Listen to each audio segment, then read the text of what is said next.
now we will come to the main thing, and you will realize the next half an hour, or I don't know, there are few students who have earlier been to my lecture. They know आधे घंटे का lecture, 1 घंटे का, एक का 1.5, कभी 2 घंटे का लेक्चर 3.5 घंटे कैसे चला जाता है. बट दे विल फील कि हर बार यही होता है कि जिस पर्पस से आए थे, जो दिमाग में लेकर आए थे, उससे कुछ ज्यादा ही लेकर यहां से जाएंगे. अब यहाँ तो सारी इन 3 लोगों को मैंने इसलिए आपसे पहले इंटरेक्शन करने के लिए कहा कि एक तो सक्सेस स्टोरी होनी चाहिए एक सामने, कि होता क्या है कि जब आप बाहर घूमते हो, यहाँ पर इतने सारे बच्चे यूपीएससी की तैयारी कर रहे हैं, failure is very prevalent, abundant and everywhere. एक कोई आकर सक्सेसफुल आदमी आकर उसका एक्सपीरियंस शेयर करे कि मैं भी उस जर्नी से गया हूं, मैं भी वही टिफिन खाता था, मैं भी वही चाय पीता था जहां आप चाय पी रहे हो, मैं भी वही बुक्स पढ़ रहा था, मैंने भी आपकी तरह ही गलतियां की हैं. तो एक मन में भी एक टेम्परामेंट आ जाता है, मन में भी एक ये फीलिंग आ जाती है कि चलो हमारे जैसा ही आदमी है, कुछ चीजें सही की, कुछ चीजें पहले गलत की, उनको सुधारा, there is a scope for improvement. तो अगर वो फीलिंग अगर आ जाए मन में, तो आगे का रास्ता थोड़ा सा सिंपल होने को सिंपल होता है, या सिंपल कर सकते हैं खुद की एफर्ट से. Okay, so after all those their experiences and their strategy, we will dive deep into the actual what planning strategy, what are the challenges, what are the ways we should strategize our prelims exam. ये चीजें अगर आप continue करते हैं तो हर lecture में with every topic and every test हम डिस्कस करेंगे आगे जाकर. लेकिन since you are here and the session is about the strategy and how one should clear the prelims, so before going into the details of that, again I want to give you my brief introduction. My name is Harshal Patil. I have cleared UPSC CSC also, I have cleared UPSC CAPF also, I have cleared all the 6 prelims that I have attempted with flying colors. Okay, and while doing that कुछ चीजें पता चली हैं कि जैसे skill set के बारे में बात हुई यहाँ पर, तो कुछ स्किल सेट होता है. नॉलेज तो अबंडेंट है, इतना मटेरियल है, इतना कंटेंट मार्केट में पड़ा है, हर आधे मिनट को मोबाइल वाइब्रेट हो रहा है कि टेलीग्राम पर एक पीडीएफ फाइल नहीं आई है, देख लीजिए. हर आधे घंटे में 5-10 मिनट में एक पीडीएफ फाइल जो 10-50 आपने टेलीग्राम ग्रुप्स ज्वाइन किए हैं उन पर आ रही है. तो कंटेंट का तो कोई कमी नहीं है. कमी जो है कि क्या करना है, क्या नहीं करना है, अगर गलतियां कर रहे हैं तो कौन सी गलतियां हैं, कैसे रेक्टिफाई करना होता है, प्लानिंग किस तरीके से करनी होती है. प्लानिंग तो हर कोई करता है. आज बैठकर नोटबुक लेकर बैठूंगा, कल का टाइम टेबल बना लूंगा कि 4 बजे उठना है, 6 बजे ये करना है, 9 बजे ये करना है, सारी चीजें होती है. ये होता है प्लान. प्लान को एग्जीक्यूशन में लाने में आते हैं ऑब्स्टेकल्स, और जब तक वो प्लान एग्जीक्यूशन में नहीं आएगा तब तक कुछ हो नहीं सकता उसका. तो एग्जीक्यूटेबल स्ट्रैटेजी क्या होती है, स्ट्रैटेजी, प्लानिंग, सारे ये वर्ड्स आपको बहुत जगह यूट्यूब पर मिल जाएंगे, और जगह पर मिल जाएंगे, बहुत सारे यूट्यूब वीडियोस में मिल जाएंगे. 5 month strategy for prelims, 4 month strategy for prelims, all those things. But executable strategy किस तरीके से होनी चाहिए, कि प्लानिंग करनी है तो मंथली प्लानिंग क्या होती है, वीकली प्लानिंग क्या होती है, डेली प्लानिंग में क्या होना चाहिए, और वो इंप्लीमेंटेबल वे में होना चाहिए. ऐसा नहीं है कि मैंने सिर्फ ये कर दिया, कि डिसाइड कर दिया और कल कर लूंगा, ऐसा नहीं होता.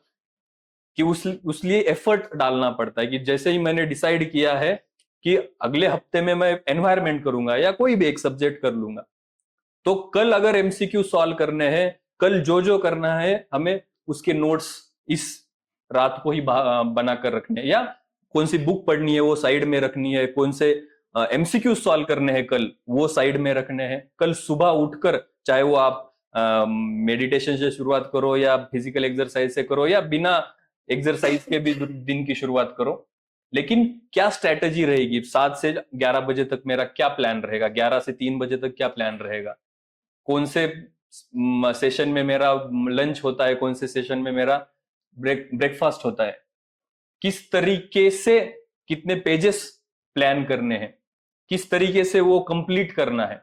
जैसे डिस्कस हुआ कि there can never be enough time for completing the syllabus is vast. The first challenge in UPSC itself, particularly for prelim, कि मेंस तो मैं बोल देता हूं कि बहुत इजी है when it comes to syllabus completion. अगर कुछ चीजें इधर उधर रह भी गई तो क्वेश्चन डायनेमिक आने वाला है, आपको इंटरप्रिट करके कुछ ना कुछ तो लिख ही लोगे। मेंस प्रीलिम्स में उस तरीके का नहीं है।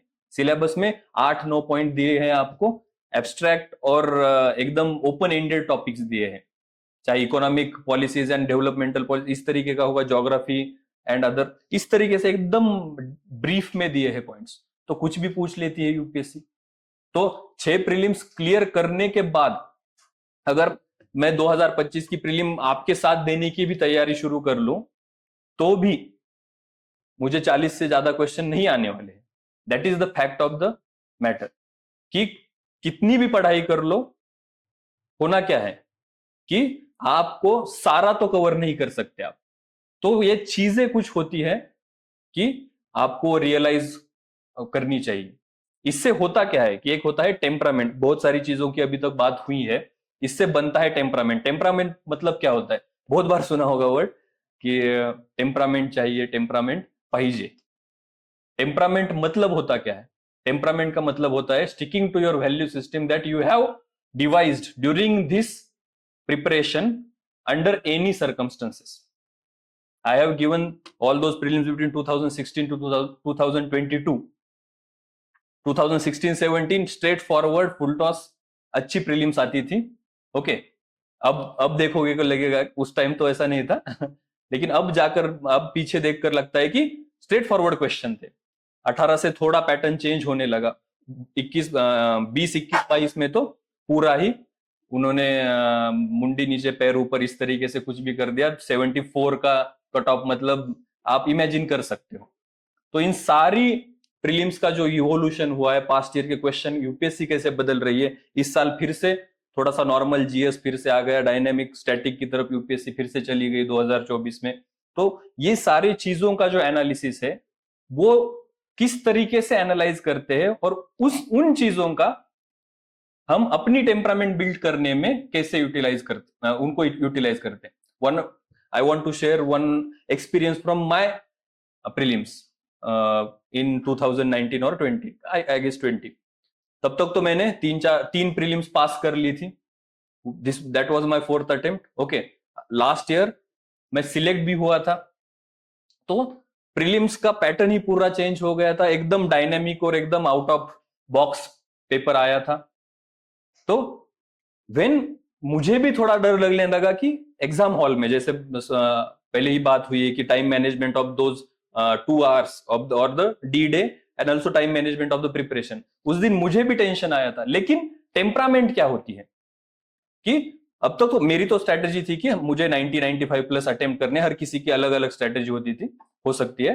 तो 2016-17 में तो 100 ही अटेम्प्ट किए थे, 19 में भी 98 अटेम्प्ट किए थे, और उस तरीके की स्ट्रेटेजी मैंने डिवाइस की थी। लेकिन अब तो पैटर्न ही फ्लिप हो गया है। तो पैटर्न फ्लिप हो गया है तो मैं अपनी स्ट्रेटेजी छोड़कर, कि मुझे तो कुछ ज्यादा क्वेश्चन के आंसर आ नहीं रहे, तो मैं एक्यूरेसी की तरफ जाऊं, 75-72 अटेम्प्ट कर लूं, या मेरी स्ट्रेटेजी से स्टिक करो। तो वो होता है टेम्परामेंट, कि परिस्थितियां बदल गई है, सिचुएशन चेंज हो गई है, लेकिन मैंने जिस तरीके से प्रैक्टिस की है, मैं जिस पैटर्न से, मैं जिस स्किल सेट से परिचित हूं, वही स्किल सेट मैं इंप्लीमेंट करूंगा। और फिर से मैंने उसी तरीके से, और वो भी एक दिमाग में था कि चलो मैंने भी, मुझे अगर ये डिफिकल्ट लग रहा है तो बाकियों को भी डिफिकल्ट लग रहा होगा। And this is how you calm down yourself into the exam hall. तो ये सारी चीजें क्या डेवलप करती है, सारा झमेला किस लिए चल रहा है, ये चल रहा है उस एक दिन का मैनेजमेंट है। एक जीएस का पेपर है, एक सीसैट का पेपर है, और वहां पर क्या चीजें अपने साथ होती है वो सारी चीजें पहले एक्सपीरियंस करनी है। और इसलिए ये जो आगे के 4 महीने होते हैं पर्टिकुलरली, ये मैं तो पहले से ही स्टूडेंट के साथ शेयर करता हूं। इट डजेंट मैटर कि आपका अटेम्प्ट कौन सा है, फर्स्ट है, सेकंड है, या एक बार आपने दिया है और आप क्लियर नहीं कर पाए हो, या फर्स्ट अटेम्प्ट भी है। If you want to clear prelims for the first time, if you want to clear prelims for the first time, please invest at least 4 months। Okay, sir सलामत तो पगड़ी 50। मेंस का 4 महीने, 3.5 4 महीने है, उसमें भी हो जाता है। Right now we are entering to 2025, we are in the January, we are in almost in January। Okay, so if you want to clear prelims for the first time, attempt doesn't matter, first है, second है, third है, जो भी हो, over किल थोड़ा वो होता है ना, मॉस्किटो किल करने के लिए AK-47 यूज करिए उस तरीके से कि ओवर किल करना पड़ता है जब फर्स्ट टाइम प्रीलिम, क्योंकि आपको पता नहीं है कि क्या लाइन है, क्रॉसिंग लाइन क्या है, 90 है, 80 है, 120 है, पता नहीं है, और रिस्क नहीं ले सकते।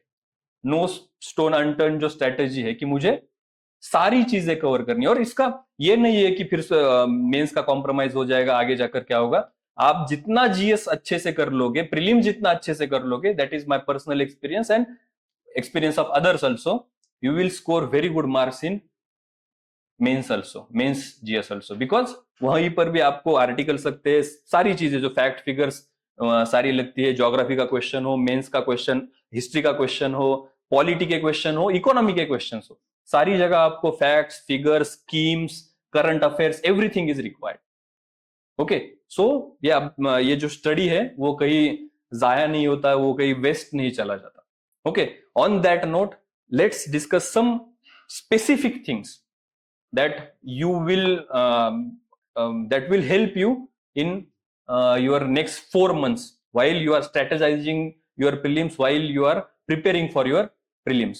और ये चीजें थोड़ी सी मैंने इस तरीके से निकाली है कि पहले चैलेंज देखते हैं, इशू देखते हैं, और उसे किस तरीके से ऑपरेट कर सकते हैं हम, इस बात पर और इस चीज पर हम बात करते हैं। तो फर्स्ट तो ये हो जाता है कि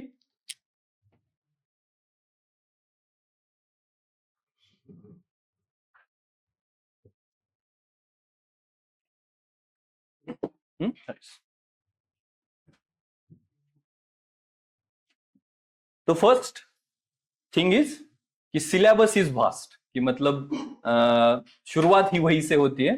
it is vast not because कि हमने बना लिया है कि वास्ट, सिलेबस आपको मेंस का अच्छा लगेगा क्योंकि डिटेलिंग दी है। मैं तो बहुत बार हम डिस्कस करते हैं तो मैं तो बोलता हूँ बहुत सारे दोस्तों को भी और ऑफिसर्स को, हमारी बातें जब होती है तो मैं बोलता हूँ कि मेंस यूपीएससी ने इतना डिटेल सिलेबस दिया है, इतना डिटेल भी नहीं चाहिए, क्योंकि क्या हुआ है कि पूरे पॉइंट पिन पॉइंट फॉर्मेट में दिए हैं। अब हुआ क्या है, 10 साल में वो पैटर्न सेटल डाउन हो गया है।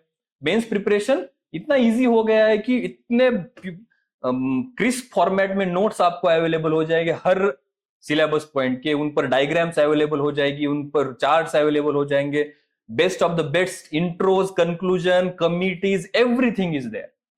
ओके, इतना डिटेल सिलेबस है। When it comes to prelims, syllabus brief में दिया है, 8 लाइनें हैं और जाकर पढ़ लीजिए, इस तरीके से है। नाउ अब ये जो वास्ट सिलेबस है उसका थोड़ा सा ये करते हैं, हम डिसेक्शन करते हैं कि क्या है। 8 सब्जेक्ट मोस्टली हम करते हैं इसमें। 8 सब्जेक्ट कौन से है इसमें? ओके, इनमें पर्टिकुलरली मैं जब स्टूडेंट से भी इंटरेक्ट करता हूं, खुद भी प्रिपेयर करता हूं, नाउ ये वेल थॉट स्ट्रेटेजी है, किस तरीके से अप्रोच करना है। इसमें अभी ये जो चीज डिस्कस कर रहे हैं हम, इसमें आपको भी पता चलेगा कि अगर आप उस तरीके से प्लानिंग करोगे, उस तरीके से सब्जेक्ट्स का डिवीजन करोगे, तो चीजें रैशनल लगने लगती है, थोड़ा आप भी काम डाउन होने लगते हो कि हाँ ठीक है, कि अचीवेबल है। इस तरीके से रैशनल थिंकिंग भी करनी पड़ेगी कि कितना भी पढ़ लूं 100 क्वेश्चन तो राइट नहीं होने वाले। यस, अभी आपकी पढ़ाई होगी कि 20-25 क्वेश्चन आपके, अगर आपको क्वेश्चन पेपर दे दिया तो राइट कर लोगे अपना, आपने जितना भी अभी तक पिछले कोई 6 महीने से पढ़ाई कर रहा होगा, कोई 8 महीने से कर रहा होगा, कोई 1-1.5 साल से कर रहा होगा, 20-25 क्वेश्चन तो आप भी कर लोगे। अगर ये पहला भी लेक्चर है तो भी 10-15 क्वेश्चन तो सही कर ही लोगे वहां पर। यस, ये तो ग्रेजुएशन का बंदा भी कर लेगा। पेपर भी उसी तरीके से सेट होता है कि मेरे दिमाग में तो वही चलता है कि पेपर सेटर तो कोई रैंडम इंस्ट्रक्शन नहीं दिया है। 10 क्वेश्चन 20 क्वेश्चन एकदम एक्सट्रीमली सिंपल डाल दीजिए कि हमारे पिताजी भी सॉल्व कर दे। यस, होते हैं। अब आप नोट, क्योंकि हमें तो क्या होता है कि खराब चीजें ज्यादा दिमाग में लिंगरिंग करती है, तो जब भी हम पेपर सॉल्व करके आते हैं इजी क्वेश्चन तो भूल जाते हैं। पास्ट ईयर में भी वही होता है क्वेश्चन पेपर एनालिसिस में कि 2018, 19, 20 का कहीं का पेपर ले लिया और उसमें ध्यान में कौन सी चीजें रहती है, अरे वो 10 क्वेश्चन वो डिफिकल्ट था, वो हुआ नहीं, और इजी क्वेश्चन इजी है तो भूल जाते हैं। लेकिन अब एक चीज आप समझ लीजिए, when it comes to the syllabus, when it comes to subjects, when it comes to their completion, there are 8 subjects particularly। मेरे हिसाब से कोई 10 भी बोलेगा जो एंशिएंट हिस्ट्री, मिडिवल हिस्ट्री अलग अलग सब्जेक्ट्स लेते हैं। 8 सब्जेक्ट्स है। कौन से सब्जेक्ट है? तो पॉलिटी है, इकोनॉमी है, एनवायरमेंट है, ज्योग्राफी है, then art and culture with ancient modern, sorry ancient medieval, then modern India, then science and tech है, और करंट इवेंट्स है। ओके, ये 8 सब्जेक्ट्स आपको प्रिपेयर करने हैं। नाउ जो मैंने आपको बोला कि जिस तरीके से मैं जब प्रीलिम्स दे रहा था उस टाइम में भी किस तरीके से यूपीएससी का पैटर्न इवॉल्व हुआ। इवॉल्व नहीं बोल सकते, UPSC unpredictable, you stand for unpredictable not union. तो उनको वो क्लास वालों का, इन सब का वो जो कैलकुलेशन है वो फेल कराना है, रॉन्ग कराना है। लेकिन अगर आप डीप लेवल पर जाकर अंडरस्टैंड करोगे कि यूपीएससी क्या कर रहा है, किस तरीके से पेपर डिजाइन कर रहा है और क्या करना चाहिए हमें, और पेपर इजी आता है मतलब क्या होता है और डिफिकल्ट आता है मतलब क्या है। अगर 2016 के पेपर को आप देखोगे, 2017 के पेपर को आप देखोगे, कंसिडर्ड एज 2016 में तो 116 कट ऑफ लगा था, हमारे तो 152, 148 ऐसे मार्क आ गए थे। क्यों? तो वहां पर जाने से पहले एक बार इस चीज को मैं बताता हूं आपको कि 4+4, 4 और 4 में जो डिवीजन किया है मैंने, इसमें आते हैं ज्योग्राफी, एनवायरमेंट, पॉलिटी, इकोनॉमी। यहां पर आएगा art and culture, modern history, then आएगा आपका science and tech, and then आएगा सारे इनका करंट। अब आप पास्ट ईयर के 7-8 साल के पेपर अगर एनालाइज करोगे, वेदर यू वांट टू से कि पैटर्न बहुत बदला है, ये हुआ है, वो हुआ है, इस साल में डिफिकल्ट था, इस साल में इजी था, चाहे कुछ भी हो जाए, अगर आप सारे पेपर्स के इन 4 सब्जेक्ट्स के क्वेश्चन देखोगे तो आपको मैनेजेबल लगेंगे। और ये 4 सब्जेक्ट आप कैलकुलेट करोगे तो almost 60 to 70 questions in 4 subject से आ रहे हैं। पर्टिकुलरली आफ्टर फॉरेस्ट प्रीलिम्स जो है वो सिविल्स के साथ जो कंबाइन हुई है 2012 के पैटर्न से, तब से एनवायरनमेंट का तो वेटेज और बढ़ गया है। ओके, तो आप अगर देखोगे तो ये 4 सब, और इनमें एक कॉमन थीम है। इनमें एक कॉमन थीम जो है वो थीम है कि कंसेप्चुअल और कुछ रट्टा मारने वाली चीजें हैं। रट्टा मारने वाली भी होती है कुछ चीजें, वो डिटेल में हम जब बाद में डिस्कस करेंगे तब उन पर प्रकाश डालेंगे। लेकिन अब आपको पता चलेगा कि ज्योग्राफी कंसेप्चुअल चीजें हैं। यस, कि क्लाइमेटोलॉजी हो या ओशनोग्राफी हो, उसमें कंसेप्ट है। अगर कंसेप्ट अंडरस्टैंड कर गए आप तो चीजें आसान होती है। क्वेश्चन कैसे भी घुमा फिरा कर पूछा जाए, आपको पता चलता है कि अगर हवाएं जमीन से समंदर की ओर चली जाएगी तो प्रेशर डिफरेंसेस वो आइसोबार्स और आइसोथर्म्स नॉर्थ को मूव होंगे या साउथ को मूव होंगे। ये सारी जो चीजें होती है वो कंसेप्चुअल चीजें होती है। नॉर्थ हेमिस्फीयर में अब नॉर्थ को मूव होंगे आइसोबार्स या साउथ में मूव होंगे, इस तरीके से प्रश्न क्वेश्चन पूछे जाते हैं। इसमें क्या चाहिए आपको? कंसेप्चुअल क्लैरिटी चाहिए। आपको ओशनोग्राफी पर क्वेश्चन पूछे हैं तो factors affecting the movement of से ओशन करंट्स, कंसेप्चुअल चीजें हैं। अगर अंडरस्टैंड कर ली, रट्टा कितना मारोगे, 7-8 फैक्टर से वो पूछ देंगे कि ओशन बॉटम टोपोग्राफी, आपके रट्टे में तो ओशन बॉटम टोपोग्राफी नहीं थी, तो वहां पर कंफ्यूज हो जाते हो अब इसको ले या ना ले। तो लॉजिक क्या है इन चीजों, अगर सारे आप ये चारों सब्जेक्ट देखोगे तो there is a logic. For example आप बोलोगे कि सर पॉलिटी में क्या लॉजिक है, पॉलिटी में भी पूरा लॉजिक ही है।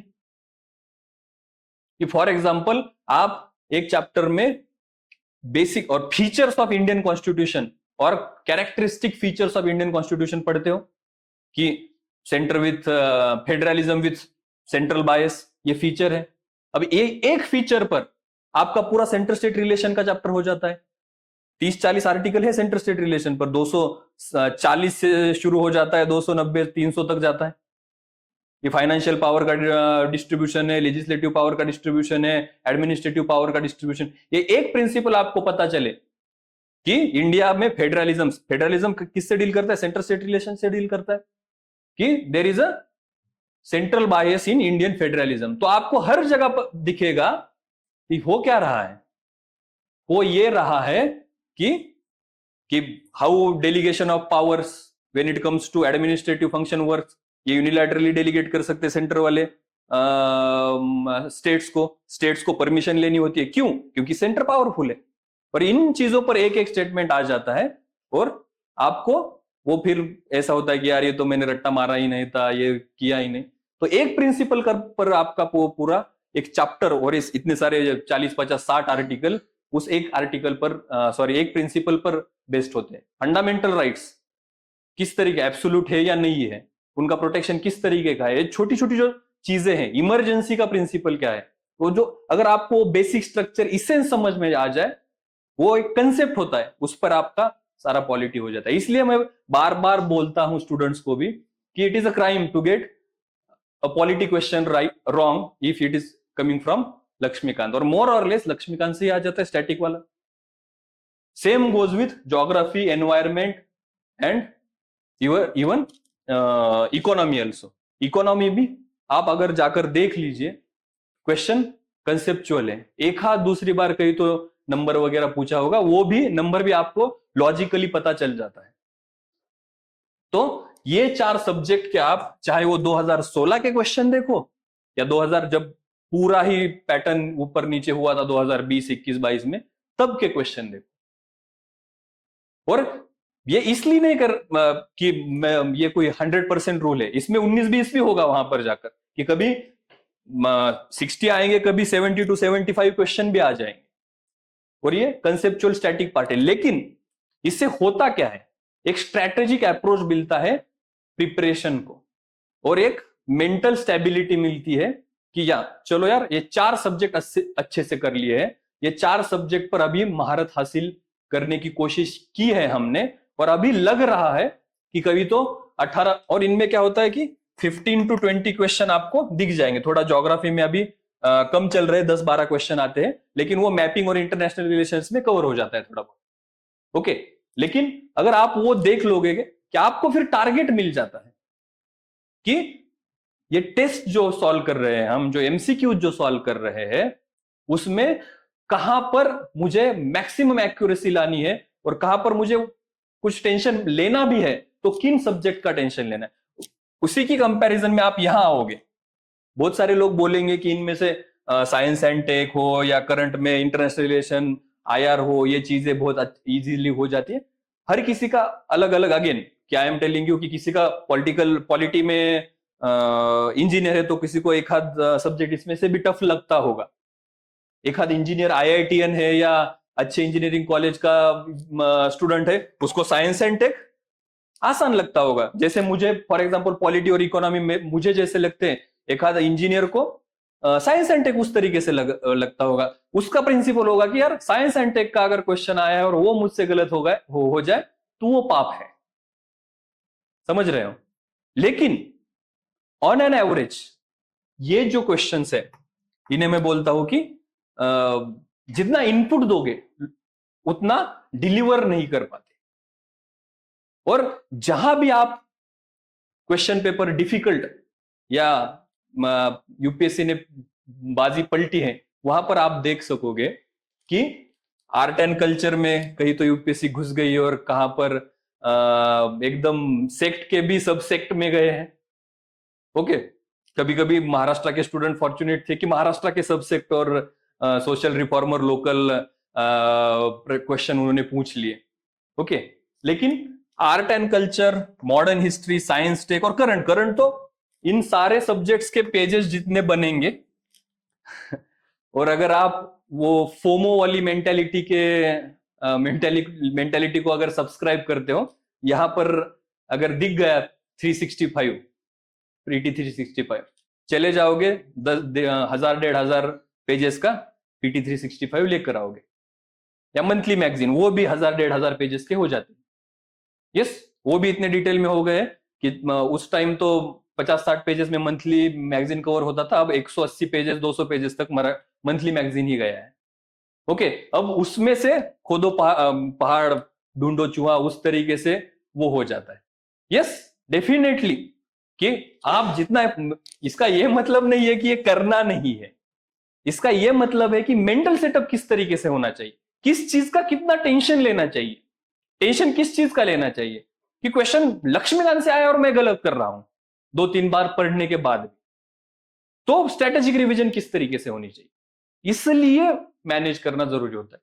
इसलिए एग्जाम तो मैं आपको बोल रहा हूं, एग्जाम तो यहां से ही है, इसलिए कि 4 बजे हम प्रिपरेशन बंद कर देते हैं। किस कारण से बंद कर देते हैं? क्योंकि यहां पता है कि हाँ भाई, कि एक एटीट्यूड की भी जो बात हुई कि 10-12 हजार स्टूडेंट तो सिलेक्ट होने वाले हैं ना मेंस को। अब यार 300-400 में पहले आना है देश में एटलीस्ट, तो 10,000 12,000 की कंपटीशन का क्या बह लेना है, उसका फियर क्या मन में रखना है? एक तो खुद से भी उतनी डिमांड करनी चाहिए ना कि यार 10,000 में आने के लायक तो हूं मैं, अगर नहीं हूं तो क्या एफर्ट दे रहा हूं मैं। एक बात मैं ये भी समझ सकता हूं कि फाइनल लिस्ट में नहीं आई, कंपटीशन ही लीट है। अगर आप प्रीलिम के 10-12 हजार में नहीं आए तो ये तो डिमांड कर सकते हो ना खुद से कि यहां तो यार मैं आईआईटी से हूं या एम्स से हूं या किसी प्राइवेट कॉलेज से हूं या आर्ट्स बैकग्राउंड से, ये मैटर नहीं होना चाहिए। इतनी सारी सीट्स है, इस साल तो 15,000 थे मेंस को, अब 15,000 में आने के लिए मैं कौन से ना आने के लिए मैं कौन से रीजंस दे रहा हूं? वो नहीं होने चाहिए। वो एटीट्यूड है आपका कि खुद से कितना डिमांड कर रहे हो। अगर खुद से ज्यादा डिमांड करोगे तो 15,000 में आना तो कोई मुश्किल बात नहीं है। तो when it comes to vast syllabus, अगर इस तरीके से डिवाइड करोगे कि सब्जेक्ट्स क्या है, उनका पास्ट ईयर एनालिसिस क्या है, यूपीएससी में ट्रेंड किस तरीके से चलता है, और क्वेश्चन पेपर डिफिकल्ट होता है मतलब क्या होता है, क्वेश्चन पेपर इजी होता है मतलब क्या होता है। 2016-17 में जाओ, ये आपको सारा इजी मिल जाएगा। पूरा एक क्लास की मंथली मैगजीन से पूरा करंट अफेयर 2016 का आया था ऑन एन एवरेज। मैं तब जेपी में था, हमारे यहां तो 130 के नीचे कोई था ही नहीं। ओके, और उसी वजह से 2017-18 में वो डिमांड बढ़ गई कि 365 पढ़ो, ये पढ़ो, और यूपीएससी ने 2017 में तो वो बंद ही कर दिया कि आप जितना चाहे पढ़ लो करंट अफेयर्स, वो जो 1,500 पेजेस आएंगे उससे हम तो वहां जाने ही वाले नहीं। हम तो चाहे फिर टेस्ट चैंपियनशिप पूछ लेंगे लेकिन वहां तो नहीं जाने वाले। लेकिन होता क्या है कि फोमो होता है कि लाइब्रेरी में बैठते हैं most of the students preparation करने के लिए, बाजू वाले बेंच पर दिख गया तो उससे आ गया, इस साल तो क्या करें, चलो कवर तो कर लेते, ये माइंडसेट होता है। सुनील सर और मैं भी उस माइंडसेट का कभी शिकार था, लेकिन फॉर्चुनेटली उसको कितना टाइम देना है वो मुझे पता था। और बहुत सारे स्टूडेंट्स को मैंने ये भी बोला है और उन्होंने एग्जीक्यूट भी किया, 365 पढ़ो भी मत। ओके, या पढ़ना है तो करंट अफेयर्स इतना पढ़ना है, एक सोर्स लो, 365 लो, मंथली लो, खुद का लो, हिंदू से करो या किसी और एक आध वीडियो सीरीज या क्लास से करो, एक सोर्स करिए, वो अच्छे से करिए। 90% चीजें ओवरलैप ही है। आज मार्केट में आप अगर 10-12 क्लासेस के पीटी 365 आते हैं, 100 क्लासेस के मंथली मैगजीन आते हैं। यस, एक सोर्स लेना है आपको और उसको स्टिक करना है। और हो क्या रहा है, सारे जो है, कोई अपना तो करंट अफेयर नहीं बना रहा खुद का कि चलो इन लोगों ने ये बनाया है तो मैं अपना इन्वेंट कर लेता हूं करंट अफेयर, नहीं है। मोर और लेस 90% ओवरलैप ही है। अगर वो अच्छे से कर लोगे करंट अफेयर हो जाता है। लेकिन अब आप देखो कि उसमें रिटर्न कितना है। 1000-1500 पेजेस पढ़ लोगे। लास्ट ईयर कितने क्वेश्चन आए थे? 15। 85 क्वेश्चन बाजू वाले से आए थे। 15 में से फिर भी कितने कर लोगे मालूम नहीं है। चेस चैंपियनशिप पूछ लेंगे या और कुछ इन्वेंट कर लेंगे, मालूम नहीं। किसी दूसरी गैलेक्सी का भी करंट अफेयर पूछ लिया, क्या मालूम उनको क्या पूछना है। जैसे जो जो क्वेश्चंस पहले टबू थे यूपीएससी के लिए कि स्पोर्ट्स पर स्पोर्ट्स का पर करंट अफेयर्स पूछना, पर्सनैलिटी बेस्ड करंट अफेयर्स पूछना, अवार्ड्स बेस्ड करंट अफेयर्स पूछना, यूपीएससी 2-3 साल में पूछने लगी वो भी। पीपल स्टार्टेड सेइंग कि स्टेट पीएससी की तरफ जा रही है क्या यूपीएससी। और यूपीएससी को हमने, हाँ ठीक है, वो एक दर्जा दिया है, यूपीएससी का स्टेटस कोई मैच नहीं कर सकता। यूपीएससी अपना स्टेटस बना लेती, हम उसको उस स्टेटस को भगवान बना देते। ओके, तो यूपीएससी इज अनप्रेडिक्टेबल, वो उस तरीके से सारी चीजें करने ही वाली है, लेकिन ये चीजें कांस्टेंट रहने वाली है। और इनमें भी हर चीज, हर सब्जेक्ट जो है वो भी डिटेल में डिस्ट्रीब्यूट होता है। ऐसा नहीं है कि अगर इसको इस कैटेगरी में डाल दिया, इन सब्जेक्ट को, जो स्टैटिक है, कंसेप्चुअल है, जो fundamental foundations of your preparation बनाते हैं, वो जो सब्जेक्ट है वो पूरे ही होमोजिनस है या सेम है। इसमें भी अगर आप जाओगे तो उसमें भी आप पाओगे कि कुछ पार्ट कंसेप्चुअल है, कुछ पार्ट रट्टे वाला है, कुछ पार्ट मेमोराइजेशन का है, कुछ पार्ट स्ट्रेटेजी का भी है। मतलब फॉर एग्जांपल आप एनवायरमेंट का अगर लोगे तो 3 मेजर डिविजन्स होती है एनवायरमेंट में। एक तो होता है कंसेप्चुअल पार्ट, जिसमें सारे कंसेप्ट आते हैं, इकोलॉजी क्या है, ये क्या है, वो क्या है, ग्रीन हाउस इफेक्ट क्या है, कौन से ग्लासेस ग्रीन हाउस इफेक्ट बनाते हैं,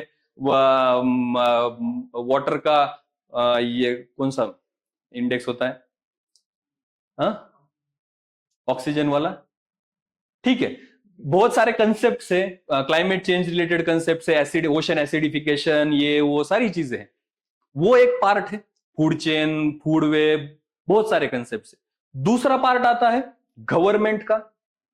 ओके, गवर्नमेंट रिलेटेड, वो चाहे इंडिया का गवर्नमेंट हो या ग्लोबल एडमिनिस्ट्रेशन हो, कि उस रिलेटेड कुछ पॉलिसी एक्ट्स कुछ बन रहा है। गवर्नमेंट ऑफ इंडिया भी कुछ कर रहा है, चाहे वो प्लास्टिक के डिस्पोजल के रूल हो, ई वेस्ट मैनेजमेंट हो, या कोई वाइल्ड लाइफ एक्ट हो, ये जो सारी चीजें हैं, उसका लेजिस्लेशन हो, पॉलिसीज हो, बॉडीज हो, वो सारी चीजें।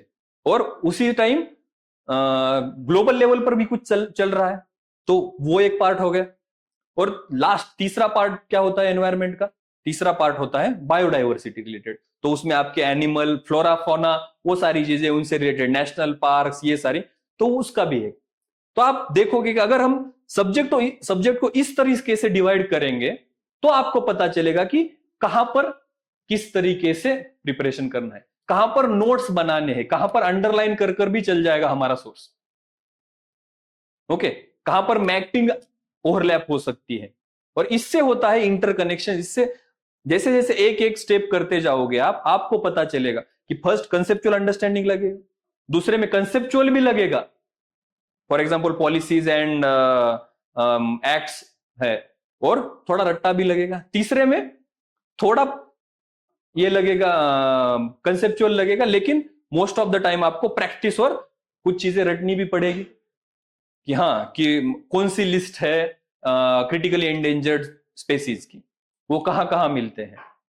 यस, क्वेश्चन आप सॉल्व करोगे, उसमें कुछ गलतियां होगी, उससे आप अपनी लिस्ट अपडेट कर लोगे, ये 20 एनिमल से या बर्ड से जो क्रिटिकली एंडेंजर्ड है। ओके, तो वो कुछ चीजें तो देखनी पड़ी। तो इस तरीके से हर एक सब्जेक्ट को आप, जैसे शुरुआत हमने कहां से की है, 8 सब्जेक्ट है, वास्ट सिलेबस है, ये सारी चीजें 36,000 फीट से देखा है जियो स्टेशनरी सैटेलाइट से, अब और नीचे नीचे जा रहे हैं। तो उस तरीके से हर सब्जेक्ट की स्ट्रेटेजी बनानी पड़ती है, और हर सब्जेक्ट के वो सब पार्ट पर हमें वर्क करना पड़ता है। कि फीडबैक ऐसे ही जनरेट नहीं होता कि टेस्ट सॉल्व कर दी और कहां पर गलतियां हो रही है, तो गलतियां इधर हो रही है, उधर हो रही है, ज्यादा हो रही है, कम हो रही है। एनवायरमेंट में गलतियां हो रही है तो क्या, कहां पर गलतियां हो रही है? जहां पर रट्टा मारना है वहां पर गलतियां हो रही है या कंसेप्चुअल में गलतियां हो रही है? हर किसी का अलग फीडबैक हो और उस तरीके से उस पर एक्ट करना पड़ता है। और ये जब आप चीजें सीखने लगोगे, इन चीजों को इंप्लीमेंट करने लगोगे, तब वो मेंटल शिफ्ट जो आता है वो आपको दिखाई देगा। नहीं तो होता क्या है कि चल रहा है कि एमसीक्यू सॉल्व कर रहे, ये कर रहे, वो कर रहे, प्रैक्टिस कर रहे, सर ने बोला कि 10,000 एमसीक्यू करने, ठीक है 10,000 भी कर लेंगे, उससे भी बहुत सारी चीजें हो जाएंगी। लेकिन 6,000 8,000 में भी हो जाता है 700-800 एमसीक्यू पर सब्जेक्ट सॉल्व कर लीजिए। वो भी अगर स्ट्रेटेजिकली सॉल्व कर लोगे, स्ट्रेटेजिकली फीडबैक जनरेट कर लोगे, और किस तरीके से, फॉर एग्जांपल यहां पर मॉडर्न हिस्ट्री कर रहे हो, तो मॉडर्न हिस्ट्री में ऐसा नहीं है कि चलो सर ने बता दिया कि हिस्ट्री इतनी बड़ी है, इतना सारा उसमें है, कुछ भी मुद्दीमन कमीशन पूछ लेंगे या बटलर कमीशन पूछ लेंगे, कितने, अब तो इतनी सारी, एक बार कमीशन पूछ लिया यूपीएससी वालों ने तो अगले साल तो सारे क्लास वाले 10 पेजेस तो कमीशन का ही निकाल देंगे, और ऐसे कमीशन निकालेंगे कि कभी ब्रिटिशर्स भी कंफ्यूज हो जाए कि ये कमीशन हमने निकाला भी था। ओके, तो उस तरीके से कि कहां पर क्या फीडबैक जनरेट करना है, बहुत सारा कंटेंट है, तो उस तरीके से मुझे कितना करना चाहिए कि अप टू 1957 किस तरीके से मेरा मॉडर्न हिस्ट्री है, 1957 to beginning of the Gandhian age, ये एक अलग फेज है, गांधीयन एज, ये 3 फेज में हमने हिस्ट्री कर दी। तो हिस्ट्री का जब फीडबैक आप ले रहे हो तो ऐसा नहीं है कि मेरी हिस्ट्री वीक है, इतना मैक्रो फीडबैक नहीं जनरेट करना है।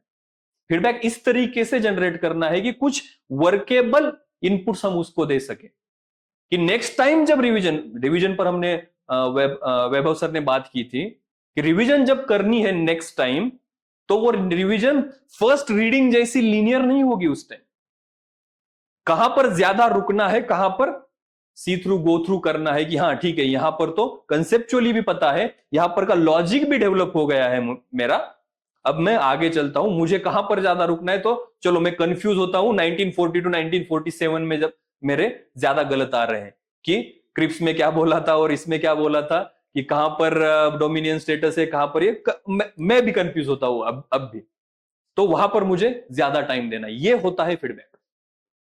ऐसा नहीं होता कि यार 15 क्वेश्चन टेस्ट में पूछे थे, हिस्ट्री के क्वेश्चन आए थे, तो 15 में मेरे 6-7 गलत हुए हैं या 2-3 ही गलत हुए हैं, तो आधे सही है आधे गलत है, तो मेरी हिस्ट्री तो अभी वीक है, हिस्ट्री को थोड़ा ज्यादा टाइम देता हूं, हिस्ट्री का ये ठीक है।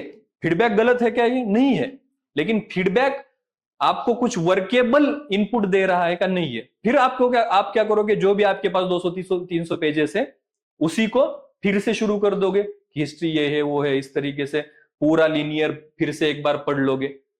पर जरूरत कहां पर है? जहां पर ज्यादा वर्क करने की जरूरत है। चलो कि मेरे लास्ट टेस्ट में फैक्चुअल क्वेश्चन यहां पर गलत हुए कि contribution from various sectors of the sections of the society and from the various regions of the country, ये जो क्वेश्चन, ये जो इस टाइप के जो क्वेश्चन आते हैं, वहां पर मैं गलत हो रहा हूं।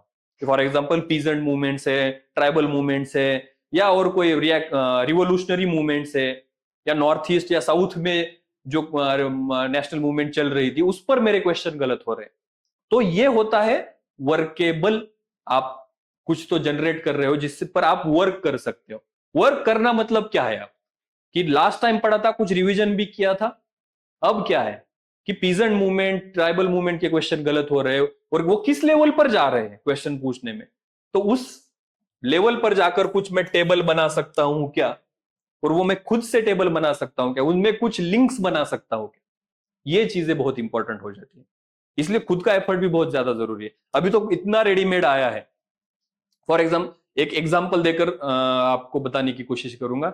एक दो स्टूडेंट्स है मेरे पिछले ऑप्शनल बैच के और इधर उधर के, तो उनको पता होगा कि खुद का एफर्ट क्यों जरूरी होता है रेडीमेड की दुनिया में, यहां पर कि क्वेश्चन वो इंटरलिंकेजेस डेवलप करने के लिए खुद के एफर्ट, खुद प्लॉटिंग करना, खुद वो सारी चीजें करना क्यों जरूरी है। कि जब हम पढ़ाई कर रहे थे तो ये सारी चीजें हम अब देखते हैं कि यार कितना सही मटेरियल आया है, हमारे टाइम ये होता तो कितना अच्छा था, लेकिन अच्छा हुआ नहीं था। आपको मिल जाएगा कि टाइगर रिजर्व्स इन इंडिया 55-56 कुछ तो हुए हैं। तो जब हमारे टाइम तो वो मैप फॉर्मेट में नहीं था, तब हमें तो वो करना था। तो क्या है कि इंडिया का मैप बना दिया है और उसमें से पन्ना टाइगर रिजर्व लगा दिया। अब पन्ना टाइगर रिजर्व प्लॉट कर दिया है मैंने, तो अब मैं नेक्स्ट टाइम कोई दूसरा रिजर्व प्लॉट कर रहा हूं तो मुझे थिंक करना है कि पेंच टाइगर रिजर्व अगर मुझे प्लॉट करना है तो वो पन्ना के रेफरेंस में लेफ्ट में है, राइट में है, ऊपर है, नीचे है, कहां पर है, ये 4 क्वाड्रेंट में कहा जाएगा वो, ये अगर यहां पर पन्ना है। और इससे होते हैं इंटरलिंकेजेस डेवलप। यूपीएससी क्या पूछता है, नॉर्थ टू साउथ लगा दो, south to east to west लगा दो, यहां पर नहीं पूछेगा, लेकिन इस तरीके से इंटरलिंकेजेस पूछता है। और यहां से जो इंटरलिंकेजेस तैयार होती है आपकी, वो फिर यहां से कौन सी रिवर जाती है, एक एमसीक्यू में ये हो जाएगा। तो आगे आगे जैसे जैसे आपकी रिविजन्स बढ़ेगी, जैसे जैसे आप खुद से एफर्ट डालोगे, वैसे वैसे आपके इंटरलिंकेजेस बढ़ते जाएंगे कि एक यहां पर रिवर कौन कौन सी जाती है, यहां ये किसी बायोस्फीयर रिजर्व का पार्ट है। नेक्स्ट टाइम आप जब ट्राइबल मैप बनाओगे तो आपको पता चलेगा कि ये इस ट्राइब के साथ ओवरलैप हो रहा है। और 3 दिन बाद आप न्यूज़पेपर में न्यूज पढ़ोगे कि इस ट्राइब का गवर्नमेंट ऑफ इंडिया ने, इस ट्राइब की गवर्नमेंट ऑफ इंडिया ने मदद ली है दिस क्रिटिकली एंडेंजर या एंडेंजर्ड एनिमल को कंजर्व करने में।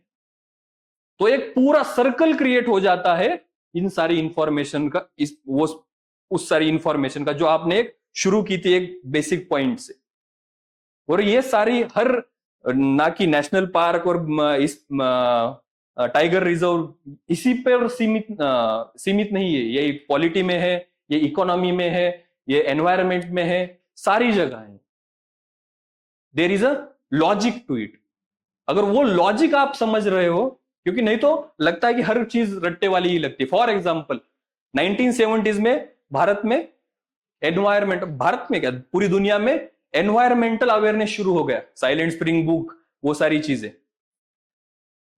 स्टॉकहोम कॉन्फ्रेंस हुई 1970, 72, यस। वहां कौन गई थी? इंदिरा गांधी गई थी भारत से। इंदिरा गांधी वॉज, उन्होंने एनवायरमेंट के प्रति उनको बहुत लगाव था। जैसे ही 1972 से वो भारत आती है स्टॉकहोम कॉन्फ्रेंस से, तो देख लीजिए भारत का पूरा जो इन्वायरमेंट रिलेटेड लेजिस्लेशन है शुरू हो जाता है। प्रोजेक्ट टाइगर हो, वाइल्ड लाइफ एक्ट हो, वो सारी चीजें। फॉरगेट इट, पॉलिटी में रेफरेंस देखिए कनेक्शन कैसे बन जाता है कि 42nd कॉन्स्टिट्यूशन अमेंडमेंट आती है, उसमें 5 सब्जेक्ट स्टेट लिस्ट से कंकरेंट लिस्ट में जाते हैं, उसमें एक सब्जेक्ट क्या है? एनवायरमेंट है। समझ रहे हो? तो इस तरीके से अब ये लॉजिक मैंने आपको बता दिया। अगली बार आपको ये रट्टा मारने की जरूरत नहीं है कि 42nd कॉन्स्टिट्यूशन अमेंडमेंट में जो 5 सब्जेक्ट स्टेट लिस्ट से कंकरेंट लिस्ट में गए वो कौन से थे। एक का तो पता चल गया, लॉजिकली पता चल गया ये लेजिस्लेशन किस तरीके से बने। प्रोजेक्ट टाइगर आया, फिर वाइल्ड लाइफ कंजर्वेशन एक्ट आ गया, फिर वो सारे एयर वाटर, वो पोल्यूशन रिलेटेड एक्ट 1986 में, फिर environment prevention and control and prevention of pollution act, वो सारे लेजिस्लेशन वहां से शुरू होती है। समझ रहे हो कैसे ये सारी चीजें एक दूसरे से लिंक्ड है। वैसे ही अर्थ समिट हुई 1992 में, उसमें 3 चीजें, एजेंडा, सीबीडी, सीसीडी और सी, उस तरीके से 3 वो उस तरीके से आए।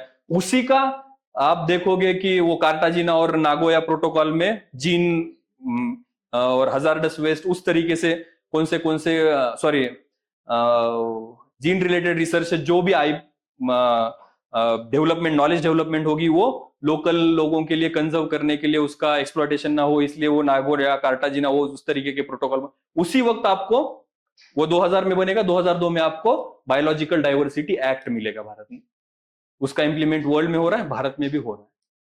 तो इस तरीके से ये चीजें जो पहले रीडिंग में, दूसरे रीडिंग में, कभी कभी तीसरी रीडिंग में भी लगता है कि रट्टा मारने वाली चीजें हैं, उसमें भी एक लॉजिक आप ढूंढने लगते हो, आपको पता चलने लगता है अगर आप उस तरीके से थिंकिंग में इंटरकनेक्शंस बना रहे हो खुद से।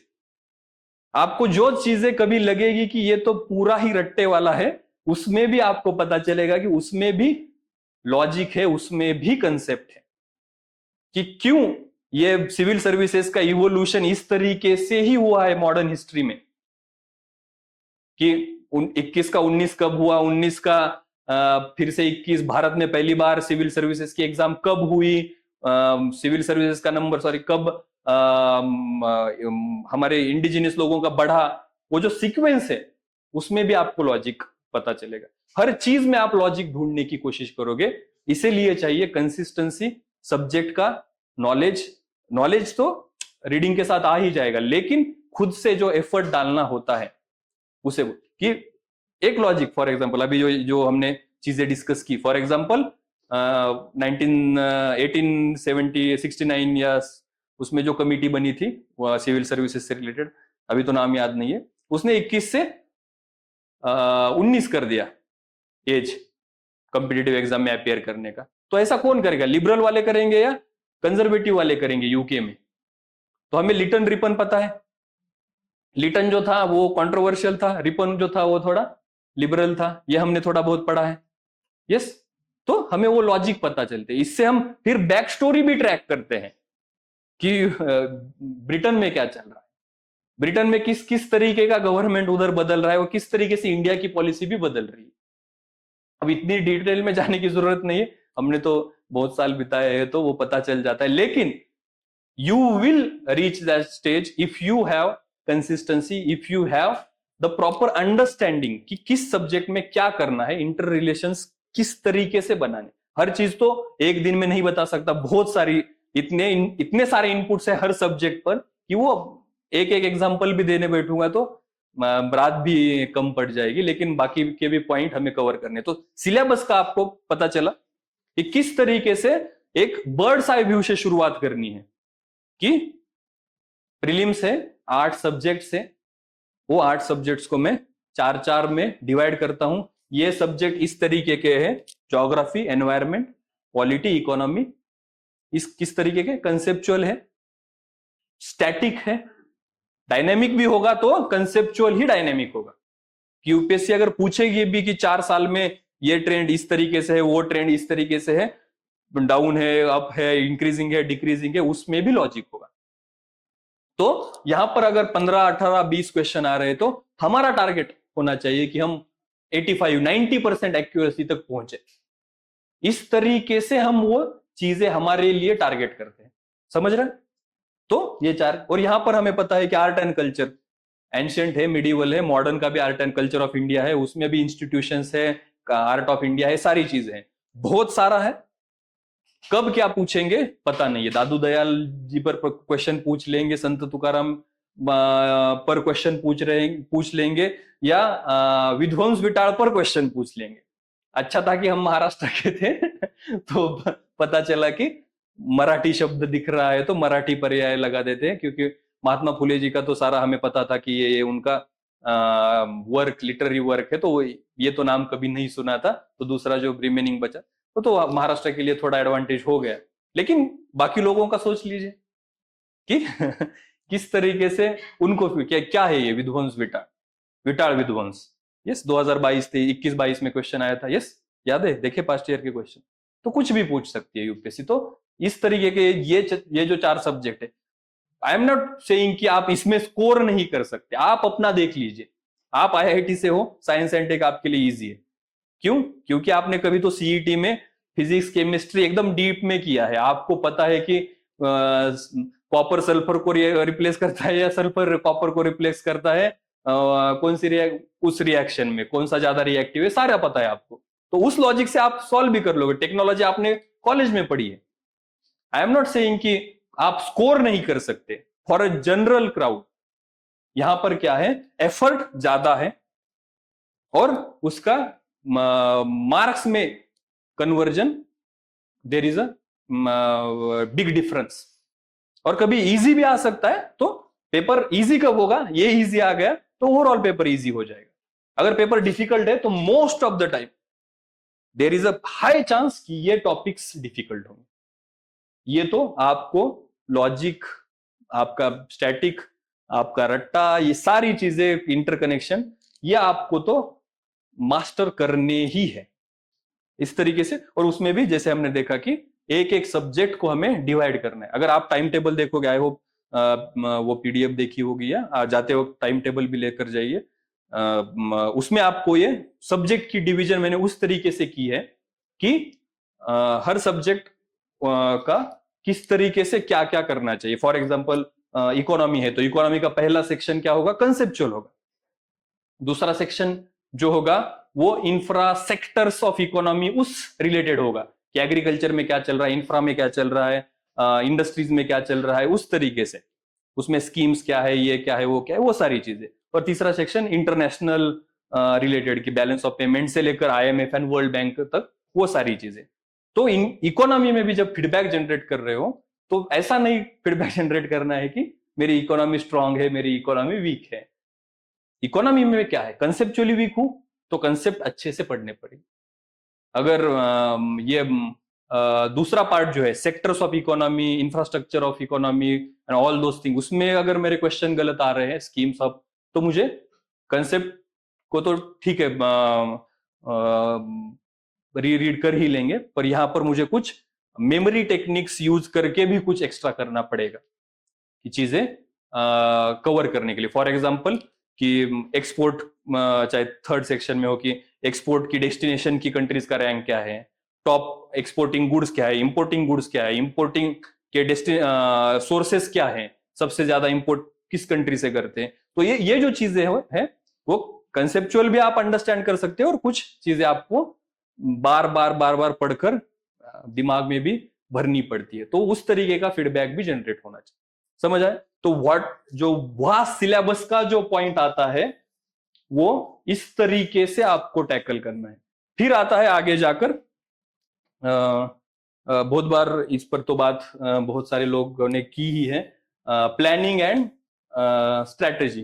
थोड़ा मैं स्टार्टिंग में भी बोला था, देयर इज अ डिफरेंस कि प्लान तो सब कर सकते हैं, स्ट्रेटेजी भी सब बनाते हैं, उसको एक्चुअली एग्जीक्यूट करना वो इंपॉर्टेंट होता है। उस लिए आप क्या एफर्ट ले रहे हो, इस तरह उसे बोलते हैं कि the least resistance path create कर रहे हो या नहीं आप अपनी प्लानिंग को एग्जीक्यूट करने के लिए।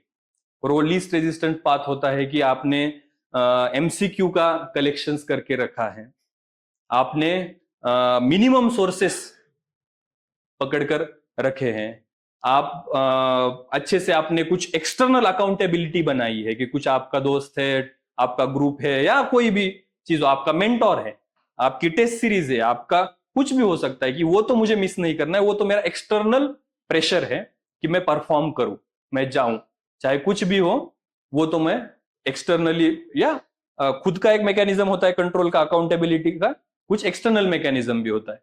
तो उस तरीके से मैंने कुछ किया है क्या, मैंने उस तरीके से प्लान, एकदम आइडियलिस्टिक प्लान तो नहीं बनाया है ना, वो सारी चीजें हमें सोचनी है। उस पर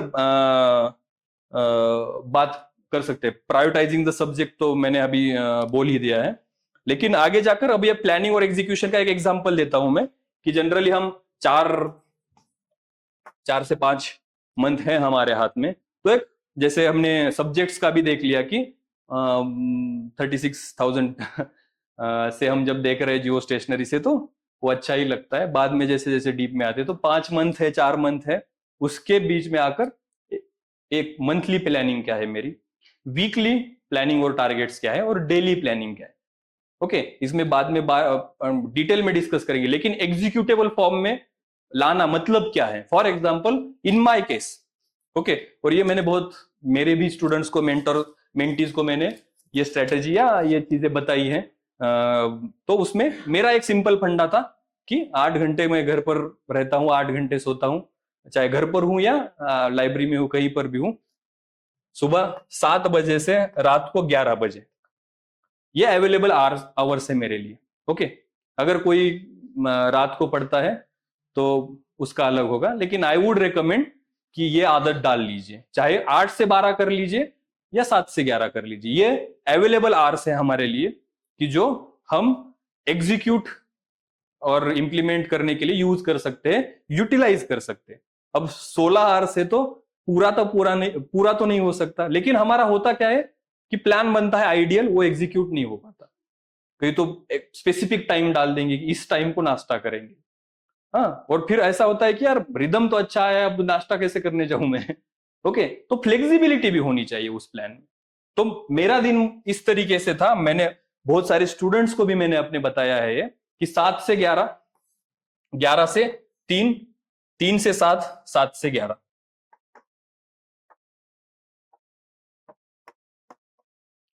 चार 4 आवर्स के 4 जोन एक दिन में मुझे मिलते हैं, और इन जोन्स का प्लानिंग करना है। एक दिन में 4 सेक्शन या 4 टाइम जोन मुझे मिल रहे हैं। एक हफ्ते में मुझे कितने टाइम जोन मिल रहे हैं? 7 इंटू 4। एक मंथ में कितने मिल रहे हैं? 30, 31 इंटू 7 इंटू 4। 4-5 महीने में मुझे कितने मिल रहे हैं? तो 125 डे, 150 डेज इंटू 4। यस, तो इतने अगर टाइम स्लॉट्स मुझे अवेलेबल है तो मुझे 4-5 रिवीजन करनी है। पहले रिवीजन को मैं कितने टाइम स्लॉट अलोकेट कर सकता हूं, किस रिवीजन में कितने टाइम स्लॉट मुझे रखने हैं, और एक सब्जेक्ट कवर करने में मुझे कितने टाइम स्लॉट लगते हैं। और उस तरीके से कल 7 से 11 में क्या है मेरा, 11 से 3, 3 से 7, 7 से 11, इनमें क्या करने वाला हूं मैं। अब इसमें फ्लेक्सिबिलिटी क्या रखनी है हमें, कभी 7:30 को भी लाइब्रेरी आ सकते हैं, कभी 6:30 को भी आ जाएंगे।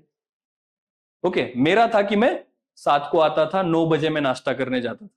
ओके, कभी ये होता है कि ऐसे इस तरीके से रिदम बैठ जाता है कि नहीं नहीं अभी तो मैं रुक नहीं सकता, और आधा घंटा ये पूरा करके ही उठना है। तो इसमें तो ब्रेकफास्ट था, इसमें लंच लंच था, इसमें टी थी, इसमें डिनर था।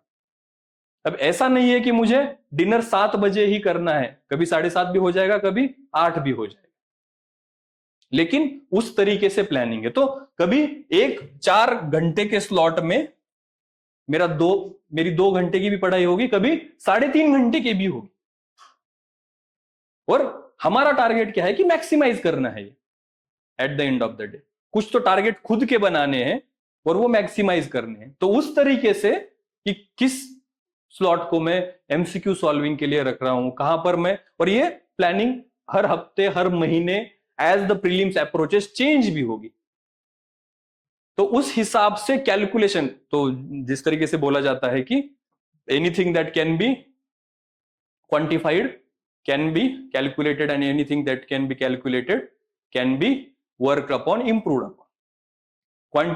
क्वालिटेटिव अगर एब्स्ट्रैक्ट नंबर पर ही हम चीजें रख लें तो प्रोग्रेस दिखाई नहीं देती। इसलिए number of revisions, number of MCQs, number of days you have, number of time slots you have with you help you to know how much resources, how much time I have, what should be the course of action from now on. It helps you to zero-based budget your preparation every day, every week, every week and every month. तो उस तरीके से कुछ तो चीजें quantify होनी चाहिए। अगर मेरे पास होता तो मेरा टाइम टेबल का मैं आपको कभी ग्रुप पर दे दूंगा।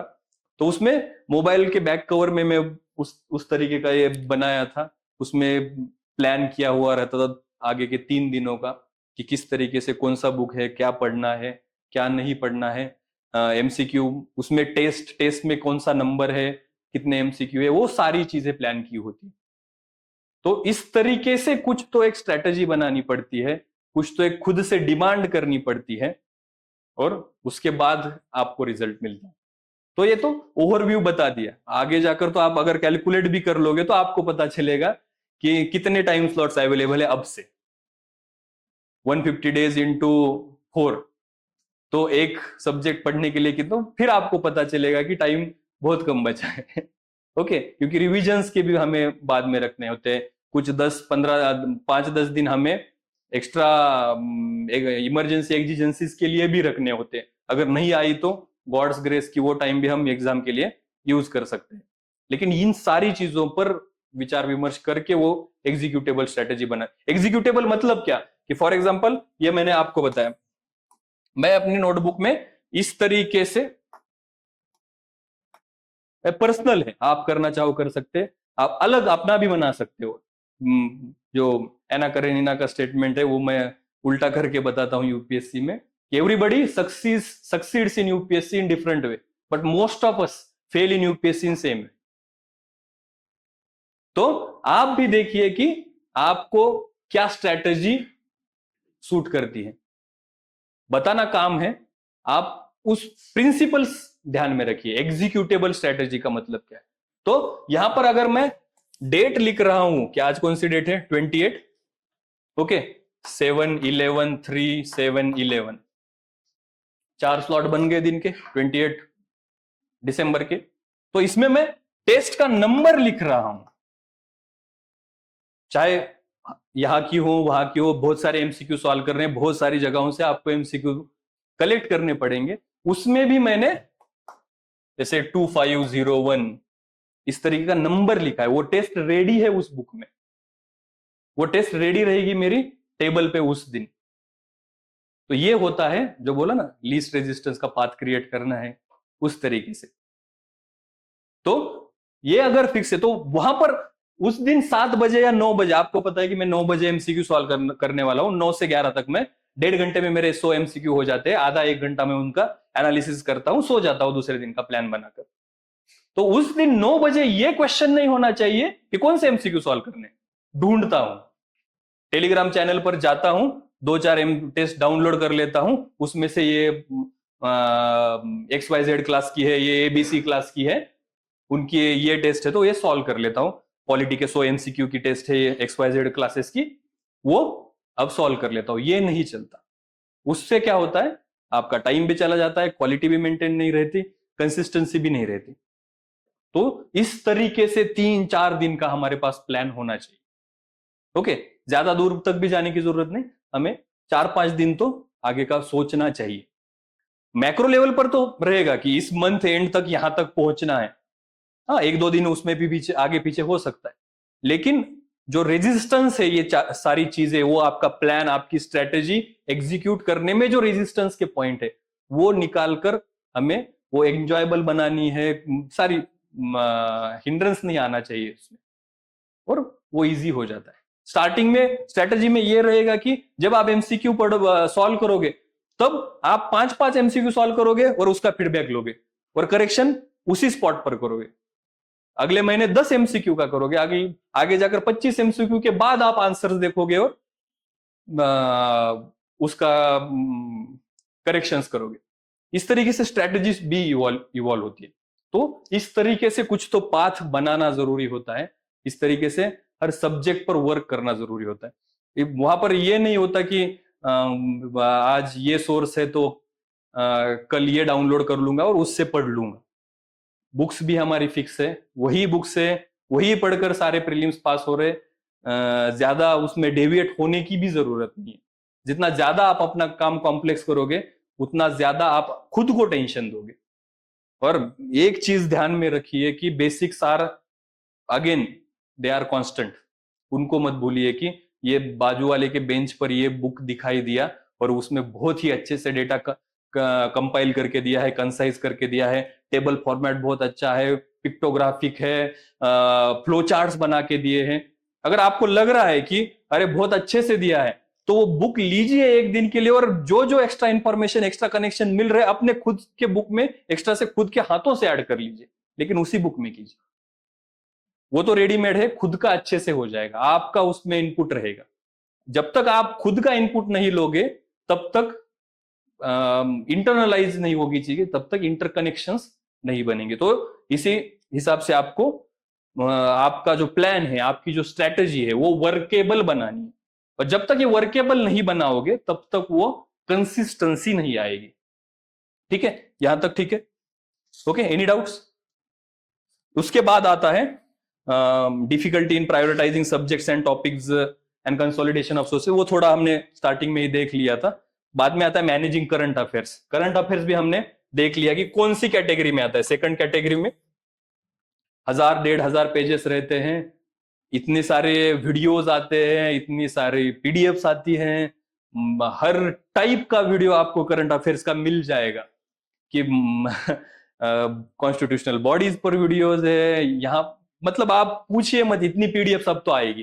क्योंकि हर किसी को लगता है जो ये इस मार्केट में है, प्रीलिम्स इज द मार्केट, आगे जाकर तो क्या है मेंस और इंटरव्यू में तो बहुत कम मार्केट रह जाता है।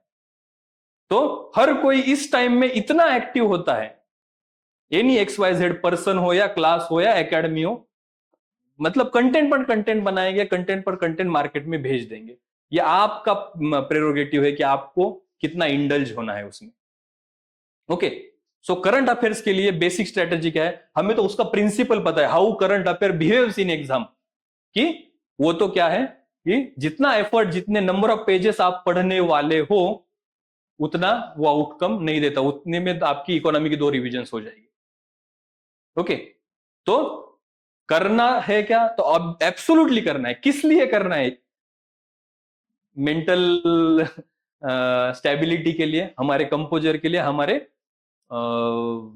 जो टेम्परामेंट है उसके लिए, कि मैंने 3-4 रिविजन्स करंट अफेयर्स की कर ली है और I am very confident about it in my mind, कि जो कुछ भी स्ट्रेट फॉरवर्ड या कॉम्प्लेक्स क्वेश्चन यहां से आएंगे उनको मैं अच्छी तरीके से टैकल कर लूंगा, और जो भी क्वेश्चन नहीं आएंगे, इसके बाहर से भी आएंगे, तो there is a possibility, I have lived on this earth for more than 20-25 years, तो कुछ कहीं ना कहीं तो वो मेरे बॉडी माइंड को टच करके गया ही होगा, तो कुछ तो लॉजिक लगाकर न आने वाले 5-6 क्वेश्चन में से भी 1-2 क्वेश्चन में करेक्ट कर लूंगा, 4 में से 1 तो प्रोबेबिलिटी से ही करेक्ट आ जाता है। ठीक है, तो जो भी 4-5-6 क्वेश्चन मुझे नहीं आने वाले हैं, तो वो तो सारों को भी डिफिकल्ट आने वाले हैं, लेकिन उसमें से भी 1-2 क्वेश्चन मेरा बैकग्राउंड जो है, मैं जिस रीजन से आता हूं, मैं जिस ग्रेजुएशन में पढ़ा हूं, उस वजह से भी मैं सॉल्व कर सकता हूं। ठीक है, तो उस तरीके का, for example I remember the my CAPF exam, उस time Congress system is a term given by, अब मैं तो इंजीनियर बैकग्राउंड का बंदा था, 1 साल भी हुआ नहीं था प्रिपरेशन में CAPF की एग्जाम को गया था, और कांग्रेस, जब जिसने पॉलिटिकल साइंस ग्रेजुएशन में पढ़ा है उसे पता है कि आंसर रजनी कोठारी है। ओके, मुझे तो पता नहीं था, मेरा तो गलत हो गया था, सिलेक्शन हो गया था, लेकिन इस तरीके से आपने लाइफ में क्या चीजें की हैं वो भी निर्भर करता है कि 1-2 क्वेश्चन उससे भी आ जाते हैं। समझ रहे हो कि मतलब, जैसे इसका उदाहरण दे दिया, जैसे महाराष्ट्र में 2018-19-20 में जब पैटर्न थोड़ा सा शिफ्ट हो गया था, तो फॉर्चुनेटली ऐसा हो गया कि जो डिफिकल्ट क्वेश्चंस थे, kind of out of box, वो महाराष्ट्र के रिलेटेड हो गए। अब महाराष्ट्र के रिलेटेड 4 क्वेश्चन थे, जिसमें नासिक शिरडी पर भी एक मैच द फॉलोइंग पेयर पर एक क्वेश्चन था, उसी पेपर में वारी वारकरी पर एक क्वेश्चन था, उसी पेपर में महात्मा ज्योतिबा फुले पर एक क्वेश्चन था, उसी क्वेश्चन में recently one of the state in India has declared butterfly as a state butterfly, तो उसका भी आंसर महाराष्ट्र था। तो ये जो सारे बाकी लोगों को बाउंसर लग सकते थे क्वेश्चन, वो हमारे लिए इजी हो गए।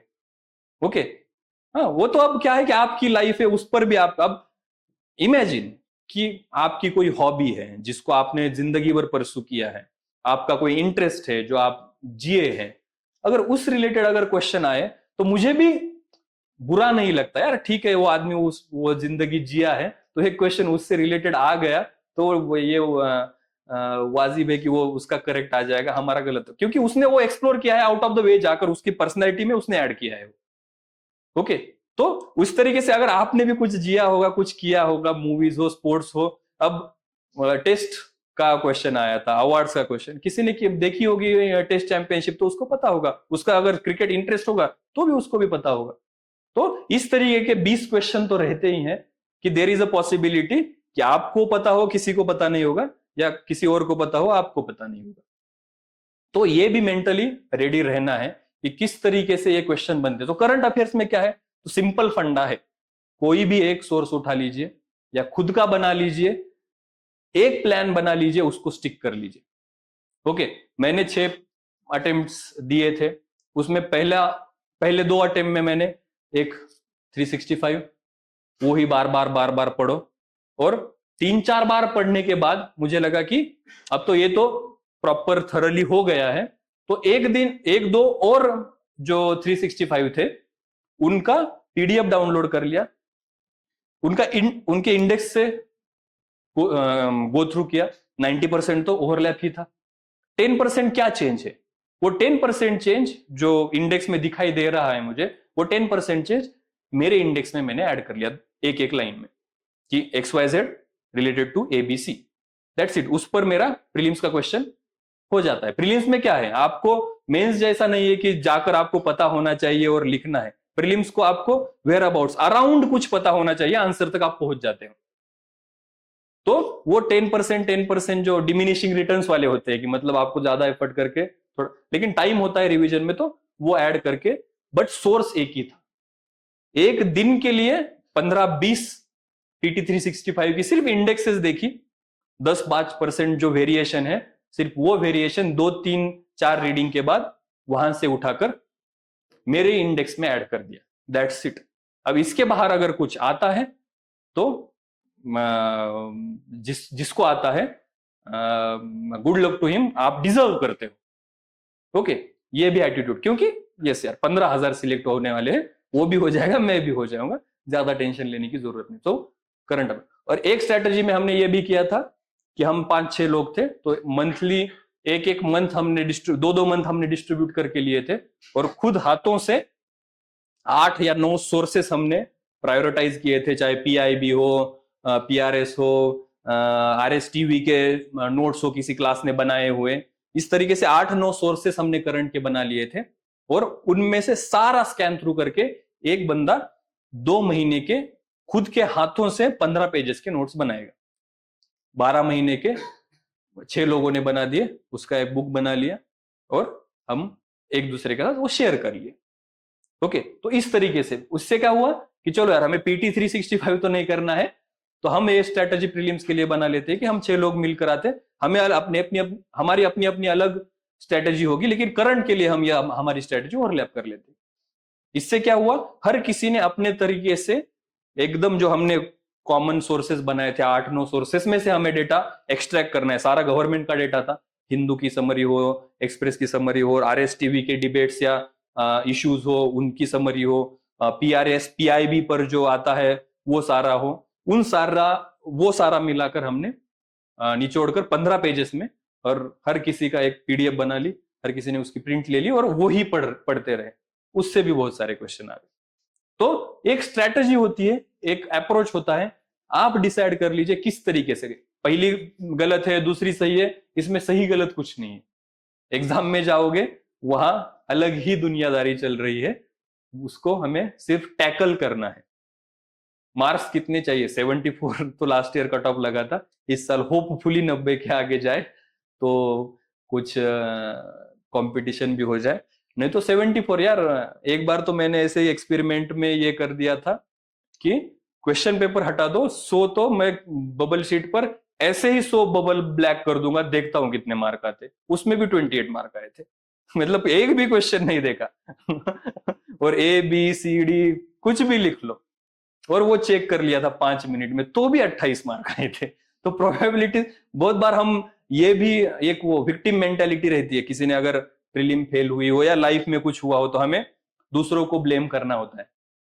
ओके, अरे यार वो अगर UPSC आंसर दे दी तो मेरा प्रीलिम हो जाता, अगर यार ये 2 क्वेश्चन मेरे सही वो हो जाते तो मेरी प्रीलिम्स हो जाती। 2 मार्क से गया हूं, 1 मार्क से गया हूं, इससे गया हूं, उससे गया हूं, वो चलता है हमारा। लेकिन उस टाइम हम ये भूल जाते हैं कि जिस तरीके से आपको लगता है कि ये डिजर्व करता था मैं क्वेश्चन, लेकिन गलत हो गए, ये हो, लेकिन 5 क्वेश्चन ऐसे भी थे कि आप डिजर्व नहीं करते थे, UPSC प्रोबेबिलिटी की वजह से बराबर आ गए, तो वो बैलेंस आउट हो जाता है। समझ रहे हो? तो ये सारी चीजों पर विचार विमर्श करना पड़ता है, तब वो स्ट्रेटेजी बनती है। और ये 1-2 दिन की नहीं है, कंसिस्टेंटली एफर्ट डालोगे तो कंसिस्टेंसी वही होती है कि वो नहीं होना चाहिए कि 3 दिन आगे जा रहे हो, 2 दिन पीछे आ रहे हो, फिर 3 दिन, तो इफेक्टिवली एक ही दिन आगे जा रहे हो। कंसिस्टेंसी रहेगी तो लिंकेजेस बनते, लिंकेजेस बनने के लिए कंसिस्टेंसी ही चाहिए। एनवायरमेंट के बाद ज्योग्राफी के बाद अगर एनवायरमेंट पढ़ रहे हो तो ही वो सारी इंटरलिंकेजेस जो है वो अच्छे से नेचुरल जो फिजिकल ज्योग्राफी की जो इंटरलिंकेजेस है वो बनेगी। कि आपको फिर से नहीं पढ़ना पड़ेगा कि पन्ना में या नीलगिरी में किस टाइप का वेजिटेशन है, किस टाइप का क्लाइमेट है, कौन सी यहां पर जब आप बायोडाइवर्सिटी पढ़ोगे तो आपको ज्योग्राफी का भी रेफरेंस होगा। तो उस तरीके से कंसिस्ट, अरे 2 दिन पहले ही मैंने पढ़ा था कि यहाँ पर तो इस तरीके का क्लाइमेट है, कोपेन का एएस या एएम टाइप का क्लाइमेट है और उसके वो कैरेक्टरिस्टिक है, इसलिए यहाँ पर इस टाइप का वेजिटेशन है, इस स्लोप पर उस स्लोप पर उस तरीके से। यहाँ पर जो अरेबियन ओशन की 3 ब्रांचेस आती है उसमें से एक ब्रांच यहाँ पर आकर हिट होती है, इसलिए यहाँ पर इतना प्रेसिपिटेशन होता है इस तरीके से, इस वजह से यहाँ पर ये वेजिटेशन इस टाइप के एनिमल्स यहाँ पर मिलते हैं, ये ट्राइब्स है, इस टाइप का क्लाइमेट है, तो उनकी कल्चरल एक्टिविटीज, उनकी इकोनॉमिक एक्टिविटी इस तरीके की है। अगर आप सेंट्रल इंडिया में जाओगे तो वहां की ट्राइबल कम्युनिटीज की एक्टिविटी अलग तरीके की, ये कनेक्शंस आप बना लेते हो। ओके, देन फिर आगे जाकर जो चीज आती है वो आता है, जैसे वैभव सर ने भी बोला था, mock test and revision, MCQ solve कर रहे हो तो उसमें 2-3 जो चीजें होती है कि एक फीडबैक जनरेशन रहता है, एक उससे आई हुई मार्क्स से आती है खुशी की लहर या एंजाइटी कि ज्यादा ही आ गए कम ही आ गए, और उससे होता है, और उसी टाइम पर हम वर्क कर रहे होते हैं कि हमारी क्वेश्चन और क्वेश्चन पेपर अटेम्प्टिंग स्ट्रेटेजी पर, कि जैसे मैंने तो जिंदगी भर 3 राउंड का फॉर्मूला यूटिलाइज किया है कि 3 राउंड होने चाहिए, ऐसे मुझे लगता था, मैं स्टूडेंट्स को भी बताता था। हर किसी की अगर आपकी अलग स्ट्रेटेजी उसको भी आप स्टिक कर सकते हो, लेकिन वो स्ट्रेटेजी अगर आप एग्जाम हॉल में, एग्जाम एनवायरमेंट में चेक कर रहे हो, उसको बार बार आप टेस्ट कर रहे हो, तभी पता चलता है। फॉर एग्जाम्पल, फॉर पर्सनली मैं 3 राउंड के R1, R2, R3 इस तरीके के 3 राउंड करता था, उसमें भी मेरा एक नंबर था, वो ओवर द टाइम बढ़ता चला गया कि फर्स्ट राउंड में कितने अटेम्प्ट होंगे, सेकंड राउंड में कितने अटेम्प्ट होंगे, थर्ड राउंड में कितने अटेम्प्ट होंगे, इसका टाइम का मेरा क्या स्ट्रेटजी, उसकी क्या स्ट्रेटजी रहेगी। तो व्हेन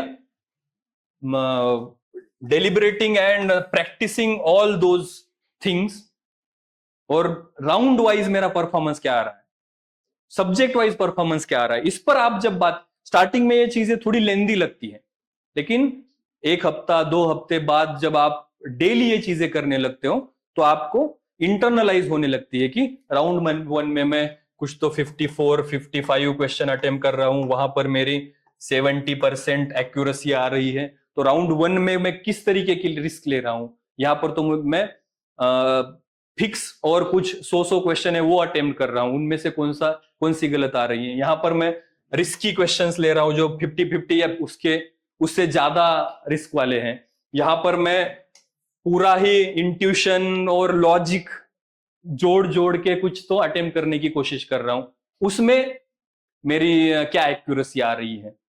और ये चीजें बार बार अगर आप करोगे, आपको बार बार सेम रिजल्ट मिलेगा, तो आप अपनी स्ट्रेटेजी पर आप खुद अपने आप को अपनी स्ट्रेटेजी पर कुछ टेम्परामेंट डेवलप होगी, कुछ विश्वास जनरेट होगा। फॉर एग्जाम्पल, हर बार मैंने कुछ 50-60 कुछ जो टेस्ट सॉल्व किए होंगे मेरे फर्स्ट अटेम्प्ट में, my observation in my case, आपका अलग हो सकता है, मेरी यहां पर अच्छी एक्यूरेसी आती थी, यहां पर बहुत डाउन जाती थी एक्यूरेसी, और यहां पर अलग से फिर से एक्यूरेसी अच्छी आ जाती, मतलब राउंड 2 से अच्छी आ जाती। Okay, so what I decided कि इसमें थोड़ा नंबर बढ़ा लेते हैं और अटेम्प्ट कर लेते हो, इसी स्ट्रेटेजी के वजह से कि जो सबसे रिस्की क्वेश्चन है वो भी मुझे पॉजिटिव में 1 या 5 या 2 या 4 मार्क पॉजिटिव ही दे रहे हैं। The least I got in all those 50-60 test I solve was 3 marks या 2 मार्क्स। तो अगर 50 टेस्ट में तीसरे राउंड में अगर मैं 7-8 क्वेश्चन अटेम्प्ट कर रहा हूं और उसमें 4 गलत 4 सही, 3 गलत 5 सही, इस तरीके से मेरा परफॉर्मेंस आ रहा है, तो मेरा वो फियर चला जाता है ओके, और वो अटेम्प्ट करने का साहस मुझे एग्जाम में मिल जाता है। वही टेम्परामेंट होती है कि वहां पर अगर जाओगे और अब पहला राउंड हुआ है, दूसरा राउंड हुआ है, लेकिन अब फियर दिमाग में आ गया, नहीं यार ये तो तीसरा राउंड है, अब तो मुझे कैसा तो पसीना छूट रहा है, यहाँ पर गर्मी है, ये इन्विजिलेटर बातें कर रहा है और मैं यहाँ पर प्रेशर में हूं, अटेम्प्ट करूं या ना करूं। 50 बार पॉजिटिव में रहने के बाद भी अगर अपने सेल्फ डाउट हो रहा है तो आपके पास टेम्परामेंट नहीं। और टेम्परामेंट होती भी क्या है कि वहां पर सोचना, अगर ऐसा डाउट भी आए तो वहां पर सोचना क्या है कि आज जो स्ट्रेटेजी है वही इंप्लीमेंट करूंगा। अगर 50 बार सही हुई है तो there is a high probability, high possibility and there is a proper logic कि वो 51st टाइम पर भी सक्सेसफुल हो गया। अगर यही वो ऑड इवेंट है कि वहां पर मैं निगेटिव में जाऊंगा तो लेट्स, फिर तो क्या कुछ भी हो सकता है जिंदगी में, कहीं भी जो one in a life time event होता है उस तरीके का वो मैं समझ लूंगा कि अगर मैं फेल ही होने वाला हूं तो दूसरे कारण से भी फेल हो सकता था, इस कारण से हो, लेकिन मेरी स्ट्रैटेजी है तो मैं उसको स्टिक करूंगा। अब यहां पर आपको पता चलना चाहिए कि अगर पहले राउंड में गलत हो रहे हैं क्वेश्चन जिनको मैं कंफर्टेबल या मुझे पता है, सो पता है, लॉजिक बहुत थोड़ा बहुत पता है, कंसेप्ट थोड़े बहुत पता है, लेकिन ऐसा लग रहा है कि अगर एक और रिवीजन हो जाती तो अच्छे से आ जाता, लेकिन अब अटेम्प्ट कर लेता हूं, उस टाइप के जो क्वेश्चन रहते हैं, तो यहां पर आप कर रहे हो तो आपको उससे फीडबैक मिलता है कि यहां पर कितनी % मेरी एक्यूरेसी चल रही है। अगर यहां पर गलत हो रहा है तो किस टाइप की रिवीजन करनी पड़ेगी, किन सब्जेक्ट्स पर मुझे ज्यादा फोकस करना पड़ेगा, कहां पर मेरा गलत आ रहा है, कंसेप्चुअल प्रॉब्लम आ रहा है, कौन से सब्जेक्ट गलत हो रहे हैं। यहां पर अगर प्रॉब्लम आ रहे हैं तो किस तरीके से प्रॉब्लम आ रहे हैं, यहां पर है तो वो अलग ही है।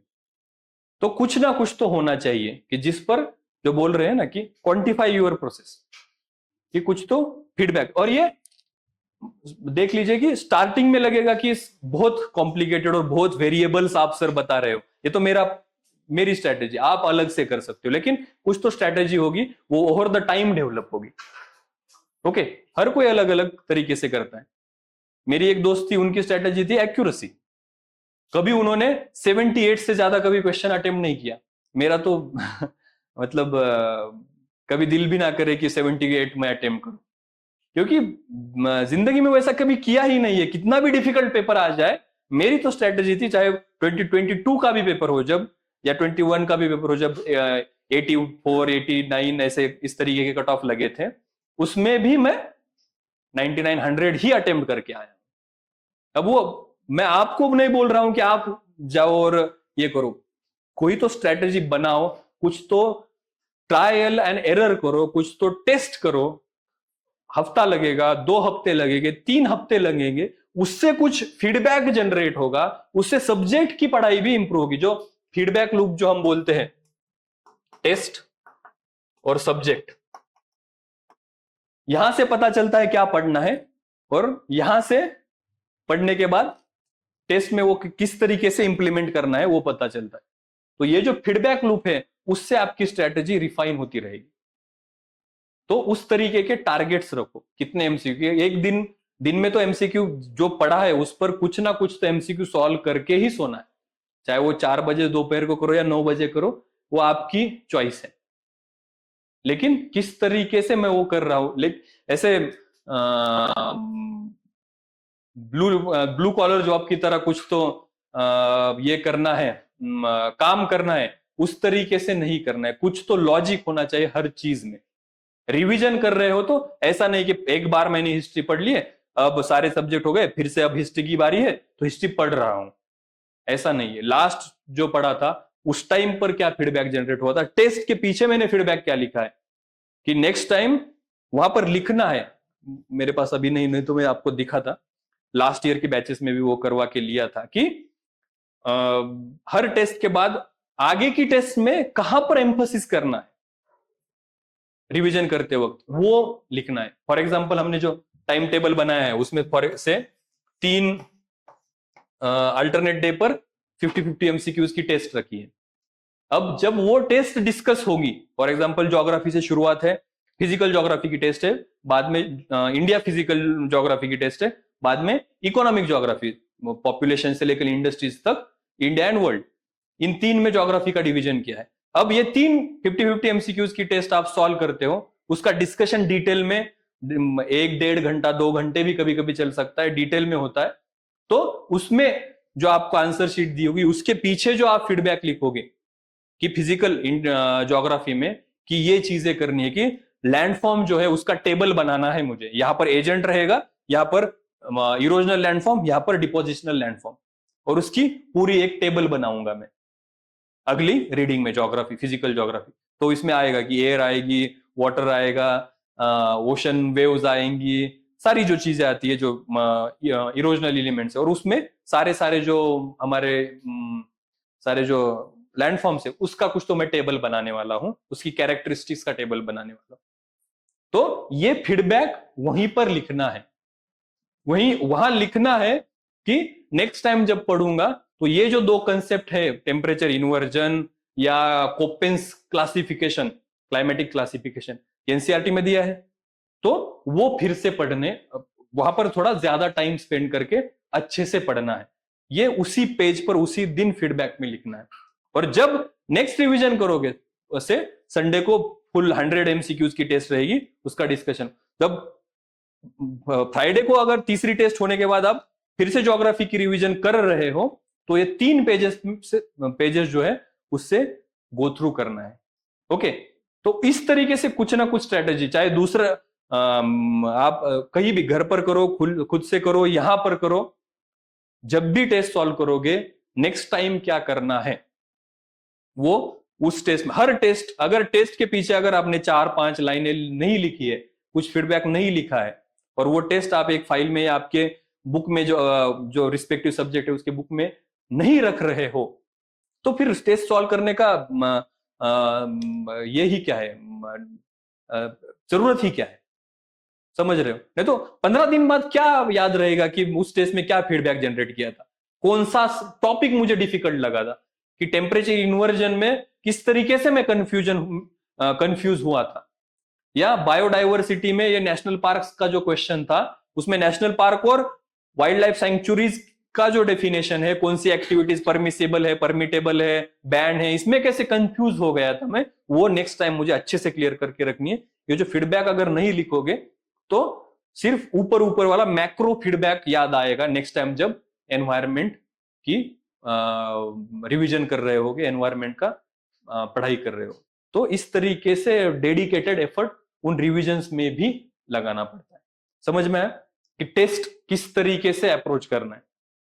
अदरवाइज ये मैटर नहीं करता यहां पर कि 60 मार्क आ रहे हैं या 80 मार्क आ रहे हैं या 120 मार्क आ रहे हैं। आई स्टिल रिमेंबर 2016 में मेरा स्कोर था 147 प्रीलिम्स का। 2017 की हम प्रीलिम्स की तैयारी कर रहे थे, फर्स्ट इंटरव्यू हो गया था, और डिप्रेशन में थे कि नहीं हुआ सिलेक्शन, लेकिन अब तो प्रीलिम्स तो करनी थी। और टेस्ट सीरीज, एक टेस्ट ली कि चलो यार बेंचमार्क कहां पर है अभी, प्रीलिम्स तो लास्ट ईयर पास हो गए थे, एक क्लास की टेस्ट ली मैंने, सॉल्व करने की कोशिश की, और वेल नोन क्लास है, मेरा स्कोर आया 48,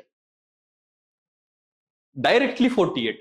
नाउ दैट डजंट जस्टिफाई कि मेरे पास कितना नॉलेज है, कंपटीशन में मैं कहां पर स्टैंड करता हूं।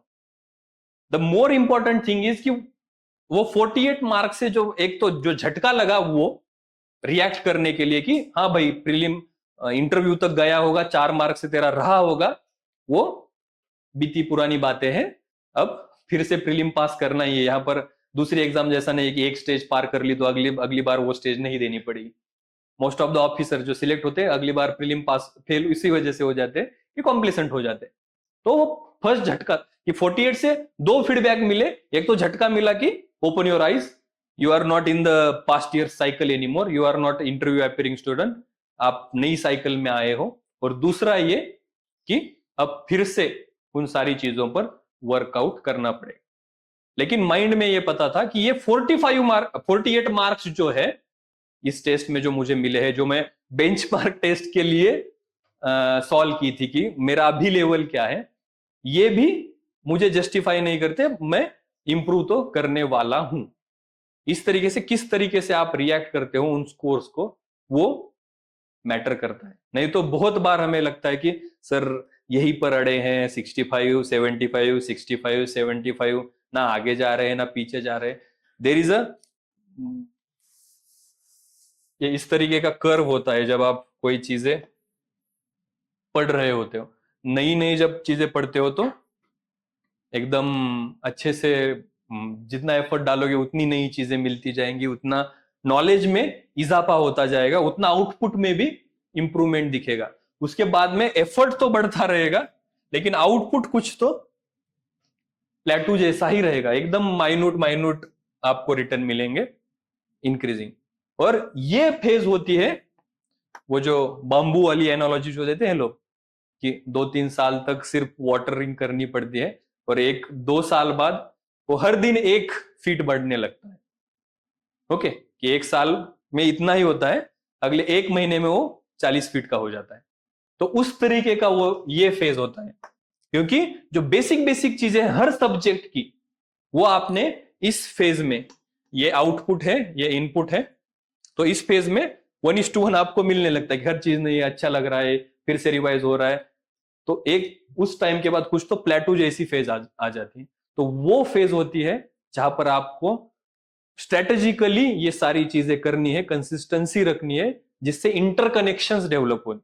और एक बार वो इंटरकनेक्शंस डेवलप होने लगे कि शुरुआत हिस्ट्री से होगी, एंड साइड एक ही टॉपिक की अगर शुरुआत साइंस एंड टेक से हुई है, वो हिस्ट्री तक लिंक हो सकेगी, इतने आपके इंटरकनेक्शंस हो जाते हैं। मतलब कहीं पर भी आपने शुरू कर, जैसे मैंने बोला कि एनवायरमेंट का शुरू किया था हम, वो 42nd अमेंडमेंट तक ले गए। 42nd अमेंडमेंट में एक एनवायरमेंट सब्जेक्ट था, बाकी के 5 सब्जेक्ट भी थे, बाकी के 5 सब्जेक्ट में वेट्स एंड मेजर्स, एजुकेशन वो था, एजुकेशन के पहले कौन सी एजुकेशन पॉलिसी है, ये सारी ऐसे आपको इंटरकनेक्शन खुद ब खुद आप बनाने लगते हो।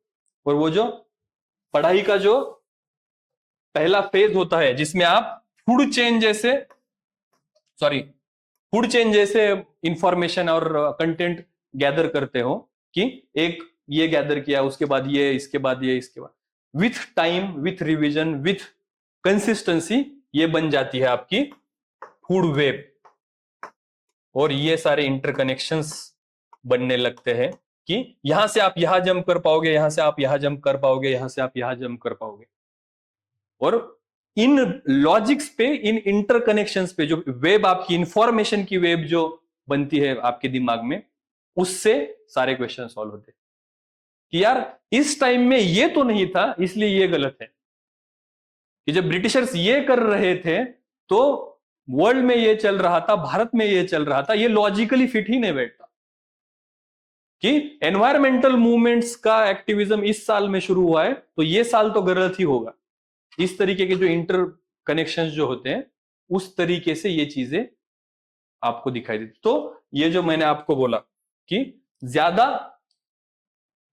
स्कोर्स पर ज्यादा विचार विमर्श नहीं करना है, कंसिस्टेंसी रखनी है। यस, उससे फीडबैक मिलता ही है। सो लैक ऑफ कंसिस्टेंसी का एक प्रॉब्लम था, उसीलिए मैंने बोल दिया कि कंसिस्टेंसी क्यों इंपॉर्टेंट है। 3 स्टेप आगे जा रहे हो तो 2 स्टेप पीछे नहीं आना है, इसीलिए consistency important. Fear, confusion, anxiety, ये एटीट्यूड शेयर, अगर आप वो उस तरीके का पॉजिटिव माइंडसेट रखोगे। अब पॉजिटिव माइंडसेट मतलब क्या है, तो जिस तरीके से कि किलर्स इंस्टिंक्ट जो बोलते हैं कि यार खुद से डिमांड होनी चाहिए कि I will honestly tell you कि नंबर तो बहुत बड़ा बोल देते हैं कि 8 लाख है, 10 लाख है, 6 लाख है प्रिपेयर करने वाले यूपीएससी के। ओके, आपको खुद से बताता हूं कि जो यूपीएससी को एक जो जिस लेवल की एलीट कंपटीशन, अब तो एमपीएससी में भी वो आ जाएगी, क्योंकि जो यूपीएससी कर रहा है वही एमपीएससी देगा इस साल। जो लेवल का एफर्ट एक इलीट मतलब क्या है कि जिसने जिंदगी भर उस टाइप का एफर्ट दिया है, चाहे वो स्कूल की एग्जाम्स हो, कॉलेज की एग्जाम्स हो, यूनिवर्सिटी की एग्जाम्स हो, उसने हर बार वो उस टाइप का एफर्ट देने की कोशिश की है। उस टाइप से ये इलीट एग्जाम है कि भारत के अच्छे से अच्छे ब्रेन्स यहां पर है। तो उस इलीट कंपटीशन में अगर आपको परफॉर्म करना है तो एफर्ट भी इलीट लेवल का चाहिए। अगर वो एफर्ट इलीट लेवल का चाहिए मतलब क्या है, तो आपको खुद से कुछ डिमांड्स करनी पड़ती है इन फियर एंजाइटी के ऊपर जाने के लिए, कि अगर कोई किसी को ये 8-10 घंटे में समझ रहा है, 8 घंटे में मैं 10 घंटे देने के लिए तैयार हूं। क्वांटिफाई करनी पड़ेगी चीजें कि 12,000 15,000 स्टूडेंट्स अगर प्रीलिम्स क्लियर कर रहे हैं तो don't I have that ability कि यार 12-15,000 में भी ना आ सकूं। इतनी तो नौबत नहीं है मेरी जिंदगी में। अगर 12-15,000 में ना आ सकूं तो मैं क्या कर रहा हूं यहां पर। इतनी तो डिमांड कर सकते हैं ना खुद से। अगर ये इस तरीके का कुछ एटीट्यूड बनाने की कोशिश करोगे तो हर चीज से, निगेटिव रिजल्ट से भी और पॉजिटिव रिजल्ट से भी, आप पॉजिटिव ही डिमांड करोगे खुद से, कि बॉक डाउन नहीं होगे कि नहीं यार 5 मार्क कम आए हैं ना लास्ट टेस्ट से, और एफर्ट डालो। एफर्ट तो डालना ही है। तो उस तरीके से, और जितने भी स्टूडेंट, फॉर्चुनेटली मुझे उस तरीके के दोस्त मिले इस जर्नी में, उस तरीके के गाइड भी मिले कि इस तरीके से कि चीजें मेरे हाथ में। एक बार आप ये बोल दोगे कि सरकमस्टेंसेस और बाहर की चीजें इन्फ्लुएंस करती है आपका प्रिपरेशन, तो आपको मजा नहीं आएगा प्रिपरेशन में। जो भी होगा, जिस तरीके से भी होगा, डिसीजंस मेरे रहेंगे और उन डिसीजंस पर बेस्ड मेरा रिजल्ट रहेगा। अगर कोई बोलता है कि हमारे घर में प्रॉब्लम हो गया, ये हो गया, वो गया, इस तरीके, इस वजह से हम, यस, लाइव यूपीएससी के ऊपर वो चीजें हैं और वो मेरा कॉन्शियस डिसीजन रहेगा कि मेरे घर में कोई बीमार है तो वो यूपीएससी से बढ़कर चीज है। कॉन्शियसली मैं डिसीजन ले रहा हूं कि मैं अपनी माँ का, अपने पिताजी का ख्याल रखने के लिए मैंने 15 दिन ब्रेक लिया था, और आई नो कि वो 15 दिन में भर सकता हूं क्योंकि वो यूपीएससी से इंपॉर्टेंट है मेरे लिए। वो भी मेरा कॉन्शियस डिसीजन होगा। मैं ये रोते नहीं बैठूंगा कि मेरे 15 दिन गए उसमें, क्योंकि यूपीएससी से भी वो बढ़कर। इस तरीके से कुछ सोचना पड़ता है, नहीं तो विक्टिम्स मेंटेलिटी में अगर एक बार जाने लगे आप तो रिटर्न आने की बहुत कम चांसेस होते हैं। जब यूपीएससी छोड़नी है तब बोलना कि यार लक जिंदगी में था ही नहीं, ये अपने नसीब में ही नहीं था, हाँ अब छोड़ दो। लेकिन जब तक लड़ रहे हो तब तक ये होना चाहिए कि चीजें मेरे हाथ में, समझ रहे हो, तभी वो मैनेज होगा। बाकी तो सीसैट वगैरह ये चीजों के अब अलग से बताने की, इंपॉर्टेंस बताने की जरूरत नहीं है। लास्ट ईयर तो आसान आया ही पेपर, लेकिन स्ट्रैटेजी में, उसमें भी स्ट्रैटेजी होती है कि कॉम्प्रिहेंशन के जो क्वेश्चन होते हैं वो पहले सॉल्व करने होते हैं हमारे जैसे स्टूडेंट्स के लिए, क्योंकि क्या है उसमें हम आंसर तक श्योर शॉट पहुंच जाते हैं, कुछ ना कुछ लॉजिक लगाकर, ये लगाकर, वो लगाकर, वो सारा बाद में डिस्कस कर लेंगे। ओके, और इसके बाद आती है कुछ टेस्ट सीरीज एफर्ट्स कुछ ले रहे हो तो चैनलाइज्ड एफर्ट लेने की कोशिश कीजिए, जिससे एक्सटर्नल अकाउंटेबिलिटी इंश्योर हो, कुछ डाउट हो, कुछ प्रॉब्लम्स हो, वो भी सॉल्व हो सके। लास्ट ईयर इसी तरीके से एक स्टूडेंट है, लास्ट ईयर के प्रीलिम्स का भी, लास्ट ईयर ऑलमोस्ट 80 स्टूडेंट की बैच ली थी ऑफलाइन यहाँ पर मैंने, तो दे नो कि the rigorous time table I have prepared and the effort I my self, कि मैंने जितना एफर्ट उस बैच में डाला था, ऑलमोस्ट 80 में से 18-19 स्टूडेंट्स प्रीलिम पास हुए थे, 7-8 तो फॉरेस्ट की भी प्रीलिम पास हुए थे। तो 20-25% result is very good for कि बोल सकते। लेकिन बहुत सारे स्टूडेंट्स ने ये बताया कि मोस्ट ऑफ द तो लेक्चर मैंने ही लिए थे, कि जितना हमने इधर 1,50,000 की बहुत सारी कॉम्प्रिहेंसिव बैचेस की, ये किया वो किया, लेकिन जो उन 2 महीनों में जितना इंफॉर्मेशन, जितना लॉजिक, जितनी अंडरस्टैंडिंग, वो जो कुछ 8-10 हजार थे हमने दिए हुए, उससे कुछ ज्यादा ही मिला था। अब आप टाइम टेबल जाते वक्त लेकर भी जाना, उस पर विचार भी करना। उसमें आप देखोगे कि 7 दिन 8 दिन में एक सब्जेक्ट भरा है, वो आपको टारगेट दिए हैं कि 2 दिन में आपको इंडिया फिजिकल ज्योग्राफी पढ़ना है, तो इंडिया फिजिकल की एक एनसीईआरटी है या और कुछ आपने प्रिपेयर किया तो 2 दिन में पढ़ना है, 5 बजे यहाँ आना है, एक 50 एमसीक्यू उसके सॉल्व करने हैं, मैं खुद आऊंगा, वो 50 एमसीक्यू इस तरीके से डिजाइन होंगे कि आपका इंडिया फिजिकल का रिवीजन ही हो जाए, चाहे आपका सही हो गलत हो, उसमें ये जो अभी जो बातें कर रहे थे उस तरीके की सारी इंटरलिंकेजेस और सारी इंफॉर्मेशन आपको देने की कोशिश रहेगी। तो उस हिसाब से अगर आप खुद से डिमांड करोगे कि ऑलमोस्ट 7th-8th मार्च तक हमारा ये फर्स्ट राउंड चलता है, तो उस तरीके से अगर कुछ प्लान करोगे, कुछ एक्सटर्नल अकाउंटेबिलिटी रखोगे, तो वो चीजें होंगी। पहले हफ्ते में तो आपको ऐसा लगेगा कि सर कंप्लीट ही नहीं हो रहा, इतना फास्ट ये जा रहा है, लेकिन ट्रस्ट में आपको जो वो प्रिंसिपल होता है, क्या प्रिंसिपल है, नाम तो भूल गया मैं, the task takes the time allocated to it, मतलब टास्क गेट, हिंदी में बताता हूं कि जितना टाइम अलोकेट किया है टास्क उतना ही टाइम लेता है। अगर 10 दिन दिए है तो आप 10 दिन ज्योग्राफी करोगे, अगर 2 दिन दिए है तो आप 2 दिन में वो करने की कोशिश करोगे, 2 दिन में अंडरस्टैंड करने की कोशिश करोगे, 2 दिन में वो पढ़ने की कोशिश करोगे कि इंडिया फिजिकल की एनसीईआरटी है तो 2 दिन में पढ़नी है।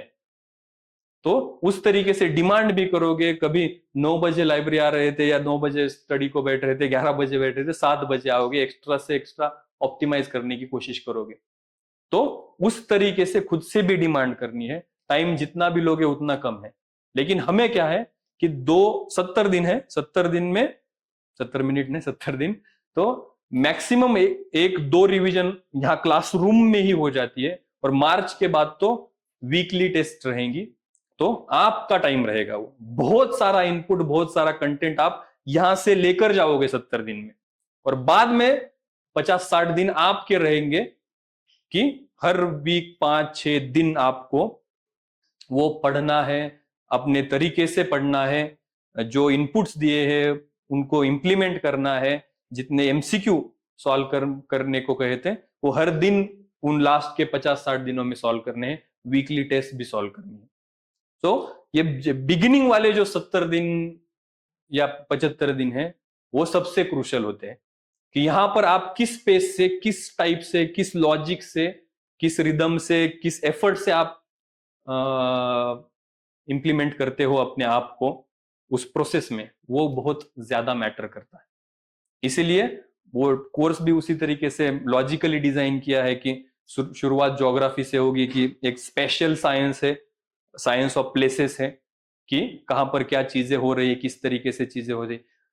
अरिस्टोटल का क्लासिफिकेशन था सब्जेक्ट्स का कि उन्होंने आर्ट साइंस में सब्जेक्ट को क्लासिफाई किया, हिस्ट्री और ज्योग्राफी को क्लासिफाई कहाँ करे, हिस्ट्री तो टाइमलाइन में जो आती है चीजें सारी सीखनी है, उसमें साइंस भी आता है, फिलोसॉफी भी आती है। ज्योग्राफी में क्या है, टाइमलाइन छोड़ दो, एक टाइम पर पर्टिकुलर मोमेंट पर दुनिया में चीजों का डिस्ट्रीब्यूशन कैसे है, ह्यूमंस का कैसे है, पर्वतों का कैसा है, इंडस्ट्रीज का कैसा है, इस तरीके से सीखना है।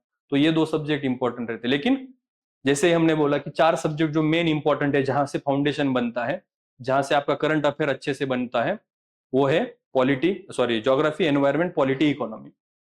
अगर आप सब्जेक्ट 40 दिन में पहले टारगेट कर रहे हो तो एक रिदम में आ जाते हो। बहुत बड़े सब्जेक्ट है, बहुत मतलब बड़े तो हैं नहीं, आपने कभी 1-2 बार कभी बुक्स तो देखी होगी, कभी ना कभी पढ़ने की कोशिश तो की होगी, लेकिन ज्योग्राफी, उसके बाद एनवायरमेंट, पॉलिटी, इकोनॉमी, उसके बाद इन चारों में अगर आपको लगता है कि कुछ चीजें बाकी हैं, कुछ चीजें क्लास में रह गई है, या मुझे एक्स्ट्रा टाइम देना है, उसके बाद उसके लिए सेपरेट 8 दिन का भी एक ब्रेक रखा है, उसके बाद हमारा जो सेट दूसरा 4 सब्जेक्ट का सेट है वो आएगा, उसके बाद एक ब्रेक रहेगा, उसके बाद टेस्ट सीरीज रहेगी। इस तरीके से सारा प्लान किया है, जिसमें डिमांड आपसे है कि आप अच्छे से वो एफर्ट डालिए, खुद से वो डिमांड कीजिए आगे, तो फिर बहुत सारी चीज। तो ऑलमोस्ट 52 टेस्ट प्लान किए। अगर आपको लगे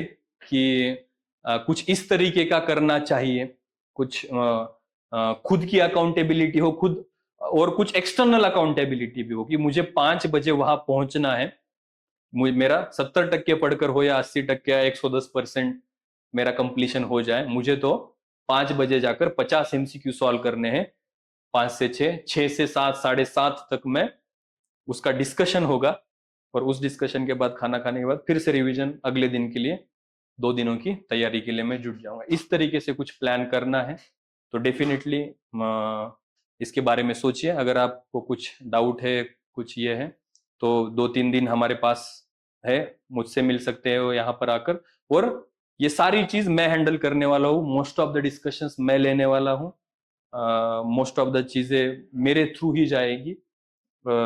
ऐसा समझ लीजिए कि आपके लिए मैं ही मेंटोर रहूंगा यहाँ पर। ओके, तो उस तरीके से वो चीजें पूरी पैन आउट होगी। अगली 2 महीने तो खूब बहुत, आप जैसे आपके लिए इंटेंसिव होगे, मेरे लिए भी वो इंटेंसिव होगी। ओके, क्योंकि वो एफर्ट बहुत जाइगेंटिक तरीके का रहता है। ओके, सो आई होप खुद से क्या डिमांड करना है प्रीलिम्स के लिए, माइंडसेट किस तरीके से इंपॉर्टेंट है, चीजें किस तरीके से मैनेज करनी है, इनके बारे में आई होप जो यहाँ बहुत सारी चीजें आपने इससे पहले भी सुनी होगी, कुछ एक लॉजिकल और इम्प्लीमेंटेबल चीजें मैंने आपकी जिंदगी में दी होगी। आई होप कुछ पॉजिटिव ही लेकर जाओगे यहाँ से। Thank you. अगर नाउ किसी को अगर कुछ पूछना है तो सामने आकर पूछ सकते हैं, बाकी के आप जा सकते हैं। अगर इंटरेस्टेड है तो आप डेस्क से वो टाइम टेबल भी लेकर जाइए, एक बार देख लीजिए, उससे रिलेटेड कुछ कोई क्वेरीज डाउट है तो 2-3 दिनों में मुझसे भी मिलकर आप पूछ सकते हैं। ठीक है, ओके देन। यस, लंबा हो गया। लंबा होगा लेकिन बोर नहीं होगा।